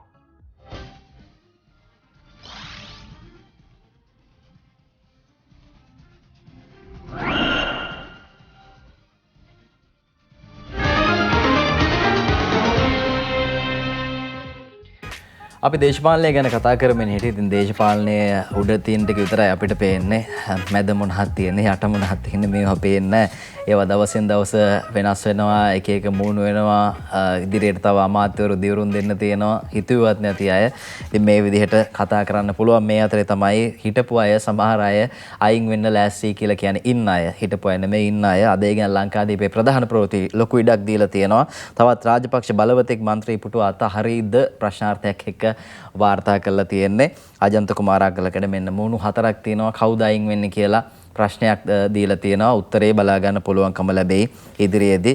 හැබැයි අතහැරීම් ගැන ඇවිල්ලා අපිට මතකයි චමල් මහත්තයා කිව්වා අපි මේවා ඉන්නවා වගේම අතාරින්නත් දැනගන්න ඕනි කියලා. ඉතින් එතුමත් දන්නේ මේ අතාරින්නේ ගිහිල්ලා දේශපාලන දිවියෙම විශ්‍රාම ගන්නවා කියලා තියෙනවා. කවුද දන්නේ? 4 දෙනෙක් ඉන්නවා. 4 දෙනෙන් කවුරු යයිද දන්නේ? අද ලංකාදීපය ප්‍රධාන ප්‍රවෘත්තියෙන් මේ ආකාරයෙන් වාර්තා කරනවා. මේ අතරේ ලංකාවේ පළාත් සභා ගැන කතා කරද්දී අද අරුණ පත්තරේ තොරතුරු කියනවා අහෝසිව පළාත් සභා 9 සභාපතිවරුන් නඩත්තුවට මාසයකට මිලියන 9ක් යනවා. මේවා මොනතරම් අපරාධද? මේ අහෝසි වෙලා තියෙන පළාත් සභා 9 සභාපතිවරුන් නඩත්තුවට තමයි මාසයකට මිලියන 9ක් යන්නේ කියලා අද අරුණ පත්තරේ තොරතුරු වාර්තා කරලා තියෙන්නේ. අද මව්බිම් පුවත්පත කියන ධම්මික පෙරේරා මහත්මයා දැන් එතුමා පොදු ජන පෙරමුණු පක්ෂ සමාජිකත්වය ලබා ගත්තා. 21 වෙනිදා දිවුරුම් දෙනවලු කියලා අද මේ විදිහට මව්බිම් පුවත්පත කියනවා. ධම්මික පෙරේරා 21 වෙනිදා දිවුරුම් දෙයි. බැසිල් රාජපක්ෂ මහතා ඉල්ලා සිව් නිසා පුරප්පාඩු වූ ජාතික ලැයිස්තු මන්ත්‍රී දුරේට ප්‍රකට ව්‍යාපාරිකයෙකු වන ධම්මික පෙරේරා මහතා පත් කරන ලෙස ශ්‍රී ලංකා පොදු ජන පෙරමුණ මැතිවරණ කොමිෂන් සභාවට දැනුම් දීලා තියෙනවා. ඒ අනුව එතුමා මන්ත්‍රීවරයෙක් විදිහට දිවුරුම් දෙන්න නියමිතයි කියලා තියෙනවා. ඊට පස්සේ ඉතින් එතුමා ඇමතිවරයෙක් විදිහට දිවුරුම් දෙයි කියලා තමයි පුවත්පත් ඉඟි පළ කරලා තියෙන්නේ. ඔව් තාක්ෂණ හා ආයෝජන ප්‍රවර්ධන අමාත්‍ය ධූරයේ බොහෝ විට එතුමාට හම්බ වෙයි කියලා අතිවිශේෂ ගැසට් නිවේදනයක් නිකුත් කළා. තවත් අමාත්‍යාංශ දෙකක් නම් කරමින් ඉතින් ඒකත් එක්ක අතනින් පක්ෂ සමාජිකත්වය ගන්නවා. ඒ වගේම අමාත්‍යාංශ දෙකක් එනවා. ඉතින් හිතා ගන්න පුළුවන් මොකද්ද වෙන්නේ කියලා. තාක්ෂණ හා ආයෝජන ප්‍රවර්ධන අමාත්‍ය ධූරයේ බොහෝ විට ධම්මික පෙරේරා ප්‍රකට ව්‍යාපාරිකයට හම්බ වෙයි. අද ඒ ගැන ලංකාදීපය මේ ආකාරයෙන් තොරතුරු වාර්තා කරනවා. මේ අතරේ ලෝකයේ උඩු යටිකුරු වෙන කතාවක් තියෙනවා. අද මව්බිම ප්‍රධාන ප්‍රවෘත්තියෙන් මේ ගැන කියනවා. අපි වීඩියෝ දර්ශනත් අපිට බලන්න පුළුවන්කම ලැබෙන. අජිත් ඒ ගැන මව්බිම වාර්තා කරනවා. අද මව්බිම ප්‍රධාන සිරස්තලයේ බවට පත් වෙන්නේ මේ පුවත. උඩු යටිකුරු කරන්නේ පණුවෙක් ගැන තොරතුරු. ප්ලාස්ටික් ප්‍රතිචක්‍රීකරණයේ විප්ලවයක් ලෝකයේ පැවැත්ම උඩු යටිකුරු කරන සුපිරි පණුව කියලා තමයි අද මව්බිම් පුවත්පත කියන්නේ. ආහාරයට ගන්නේ ප්ලාස්ටික් එන්සයිමයකින් දිරවනවා. ඉතාමත්ම හොඳ දෙයක්. අපි දැක්කා ඇන්ටාර්ක්ටිකාවේ මේ අයිස් මතත් මේ ප්ලාස්ටික් අංශු තියෙනවා. පරීක්ෂණ වලින් හොයාගත්ත ලෝකේ ප්ලාස්ටික් නැති තැනක් නැහැ. මුහුදු පතුලේ පවා ප්ලාස්ටික් අංශු තියෙනවා. ඒ අතරේ හිම මත මේ එවරස්ට් කඳු මුදුනේ තිබිලත් ප්ලාස්ටික් අංශු හොයාගෙන තියෙනවා. මේ හැම දෙයකටම ලොකු පිටිබලයක් ලැබෙවි. ප්ලාස්ටික් ආහාරයට ගන්නා පණු විශේෂයක් පිළිබඳව ඕස්ට්‍රේලියානු විද්‍යාඥයන් පිරිසක් තොරතුරු අනාවරණය කරගෙන තියෙනවා. මේ පණු විශේෂය හැඳින්වෙන්නේ සොන්ෆොබාස් මාරියෝ විදිහට තමයි හඳුන්වන්නේ. පණු විශේෂය පොදුවේ හඳුන්වන්නේ සුපර්වර්ම් යනුවෙන් අදාළ විද්‍යාඥ කණ්ඩායම් පවසන්නේ මේ පණු විශේෂය මකින් ප්ලාස්ටික් ප්‍රතිචක්‍රීකරණයේ විප්ලවයක් ඇති කළ හැකි වනු ඇති බවයි. එසේම මෙම විශේෂ පණුවන් සිය පැවැත්ම සඳහා ප්ලාස්ටික් විශේෂයක් වන පොලිස්ටිරීන් ආහාරයට ගන්නා බවට මූලික පරීක්ෂණ වලින් තහවුරු වෙලා තියෙනවා. මේ පණුවන් සතු සුවිශේෂී එන්සයිමයක් මගින් ප්ලාස්ටික් ජීර්ණය වන බව එහිදී හඳුනාගෙන තියෙනවා. පරීක්ෂකයන් පෙන්වා දී ඇත්තේ ප්‍රතිචක්‍රීකරණයේ වැදගත් සන්ධිස්ථානයක් ලෙස මේ සලකන්නට පුළුවන් කියලා. පරීක්ෂණ කණ්ඩායමේ සමාජික ආචාර්ය ක්‍රිස් රින්ක් පවසන්නේ සුපර්වර්ම් නමැති පණුවා පොලිස්ටිරීන් හැපීමෙන් කැබලි බවට පත්කර ඔවුන්ගේ උදරයේ ඇති එන්සයිමයක් කරහා ජීර්ණය කරගන්නා බවයි. ඕස්ට්‍රේලියාවේ ක්වීන්ස්ලන්ඩ් විශ්වවිද්‍යාලයේ පරීක්ෂකයන් පිරිසක් මේ පරීක්ෂණය සිදු කර ඇති අතර සුපර්වර්ම් නමැති පණුවන් කාණ්ඩ 3කට බෙදා විවිධ ආහාර වර්ග ලබා දීමෙන් පසුව පරීක්ෂණය සිදු කළා තියෙනවා. මේ අනුව එම පණුවන් මෝටර රථවල භාවිත වන විවිධ ප්ලාස්ටික් උපාංග පවා ආහාරයට ගන්නා බවට තහවුරු වෙලා තියෙනවා කියලා අද මව්බිම් පුවත්පත තොරතුරු වාර්තා කරනවා. දැන් මේ පණු විශේෂය ප්ලාස්ටික් ආහාරයට ගන්න පණු විශේෂයක් ඇත්තටම හොඳයි ප්ලාස්ටික් ප්‍රතිචක්‍රීකරණය කරන්න. හැබැයි වසංගතයක් විදිහට උදුරක් විදිහට මේ පණුව ටික බොවුනොත් එහෙම අර සමහර වෙලාවට නවත්තලා තියෙන වාහනවලටත් ඉතින් මේ පණුවන්ගේම සරණයි කියන තමයි වෙන්නේ සමීර. හැබැයි ඒ කොහොම වුණත් මේක ඇත්තටම හොඳ හොයා ගැනීමක් කියලා කියන්න පුළුවන්. මේ පණු විශේෂය ලෝකේ පැවැත්මට කිසියම් ආකාරයක රුකුලක් වේ. මේ දැනට අපි අහන දකින අද පත්තරවල තිබුණ දේවල් ඒ අහන දකින අයට වඩා මේ පණුව කියන කතාවලින් අපිට වටිනවා. හින්දා පොඩ පණුව බලලෙමු. සොෆෝපාස් මොරියෝ හෙවත් සුපිරි පණුවන් ලෙස හැඳින්වෙන මෙම පණු විශේෂය ප්ලාස්ටික් ප්‍රතිචක්‍රීකරණය කිරීම සඳහා ඉතා වැදගත් වන බවයි පරීක්ෂණ නිරත විද්‍යාඥයන් සඳහන් කරන්නේ. ඔවුන්ගේ ශරීරයේ ඇති එන්සයිම ක්‍රියාකාරීත්වය අනුව මෙම ප්ලාස්ටික් පරිසර හිතකාමී තත්වයට පත් කිරීමට හැකි බව පරීක්ෂණවලදී හෙළි වුණා.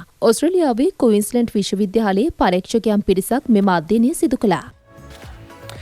ලෝකයේ උඩු යටිකුරු වෙනවා මේ පණුවගේ නව සොයා ගැනීමත් එක්ක ප්ලාස්ටික් කනවා මේ කතාව තමයි ඔය ආකාරයෙන් වාර්තා කරලා තියෙන්නේ. මේ අතරේ අපි දන්නවා අපේ ලංකාවේ ඉතිහාසය ගැන කතා කරද්දී ලංකාව උඩු යටිකුරු උනේ පොසොන් පොහොයත් එක්ක මිහින්තලාවත් එක්ක මහින්දාගමනයත් එක්ක තමයි ලංකාවේ දේශපාලනය ආර්ථික චර්යාව සදාචාරය වගේ මිනිසුන්ගේ හැසිරීම මේ සියල්ල වෙනස් වුණේ කියලා අපිට ඉතිහාසය ගැන කතා කරද්දී මේවා අධ්‍යයනය කරද්දී කතා කරන්න පුළුවන්කම ලැබෙනවා. ඉතින් මෙවර ජාතික පොසොන් උළෙල පවත්වන්න කටයුතු සූදානම් කරලා තියෙනවා 14 වෙනිදා.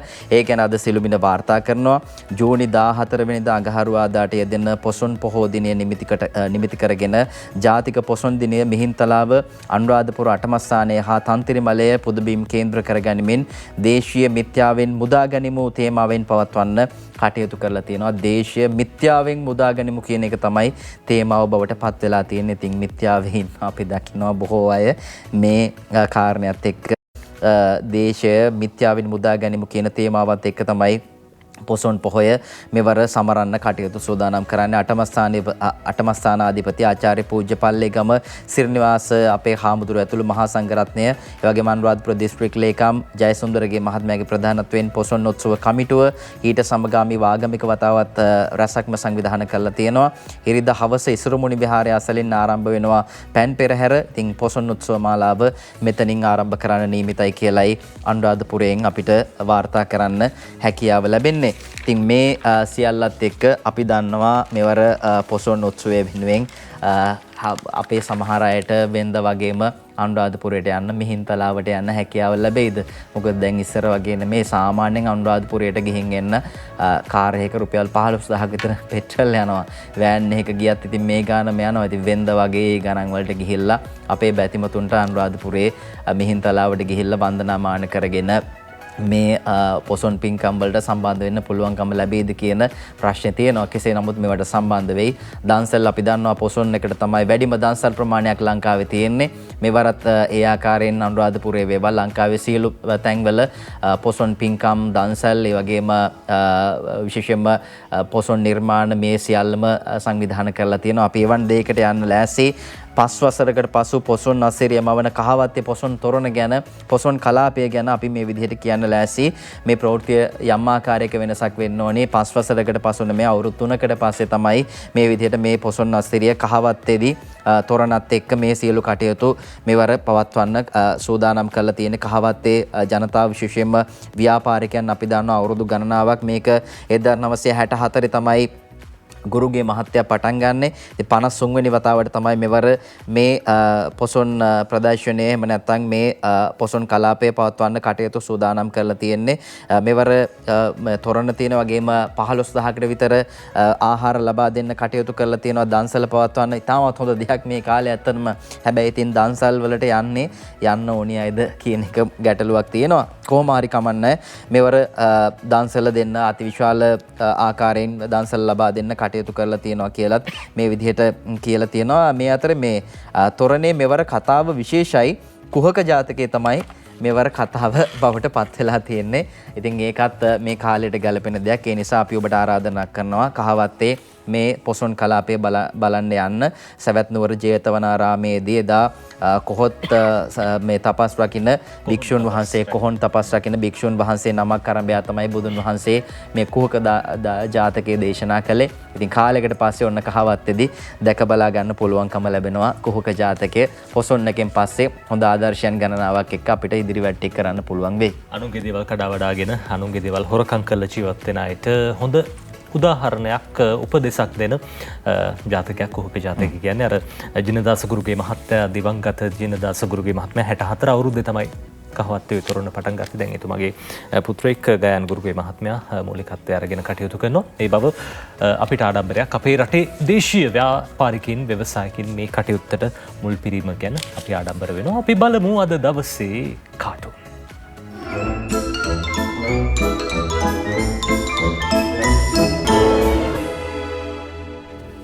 ලංකෝනිස්ගේ කටපිච්චිලා බලන්න වෙලා තියෙන දේ හාමිනෙත් එක කතාවක් රියල් සමරවීර අඳින්නේ. කියනවා හෝටලේදී ගිනි රස්නෙන් ප්ලේන් ටිකක් බොන්න ගිහිල්ලා කටපිච්චුණා හාමිනේ. හාමිනේ අහනවා ඇයි ගිනි රස්නෙන් බොන්න ගියේ? තේක නිවෙනකම් පොඩ්ඩක් ඉන්න තිබ්බනේ. නිවෙනකම් කොහොමද බම් බලාගෙන ඉන්නේ? නිවෙන්න යන කාලෙදී ප්ලේන් ටික මිල ආයේ කී පාරක් වැඩි වෙයිද දන්නේ නැහනේ. අත්තිල වෙයින්ද මේ උණුවෙම බීලා දැම්ම කටපිච්චිලා කියලා ඔන්න ලංකෝනිස් කියනවා. සමහර තැන්වල ප්ලේන් ටි බීලානේ සල්ලි දෙන්නේ. හොඳ වැඩේ තමයි මේ බොන්න කලින් සල්ලි දීලා ප්ලේන් ටි අරගන්න. අරුණ පුවත්පතේ අද දවසේ කාටුනේ සතියාග අරුණ පුවත්පතේ හසන්ත විජේනායක අඳින කාටුනේ බලන්න මේ දවස්වල ඉන්න යාචකයෝ අඳුර ගන්න පුළුවන් නම් බලන්න මේ ඉන්නේ කවුද කියලා. මෝදී අගමැතිතුමාව හම්බ වෙන්න ගිහිල්ලා යාචකයෝ කිහිප දෙනෙක් මේ ඉන්න යාචකයෝ හරියට නිකන් එක්කෙනෙක් කෙහෙලි රබුක්කැල ඇමතුමා වගේ කෙනෙක් ඉන්නවා. අනිත් කෙනා අපේ කංචන විජේසේකර ඇමතුමා වගේ කෙනෙක් ඉන්නවා. අනිත් එක්කෙනා මහින්ද අමරදේව ඇමතුමා වගේ කෙනෙක් ඉන්නවා.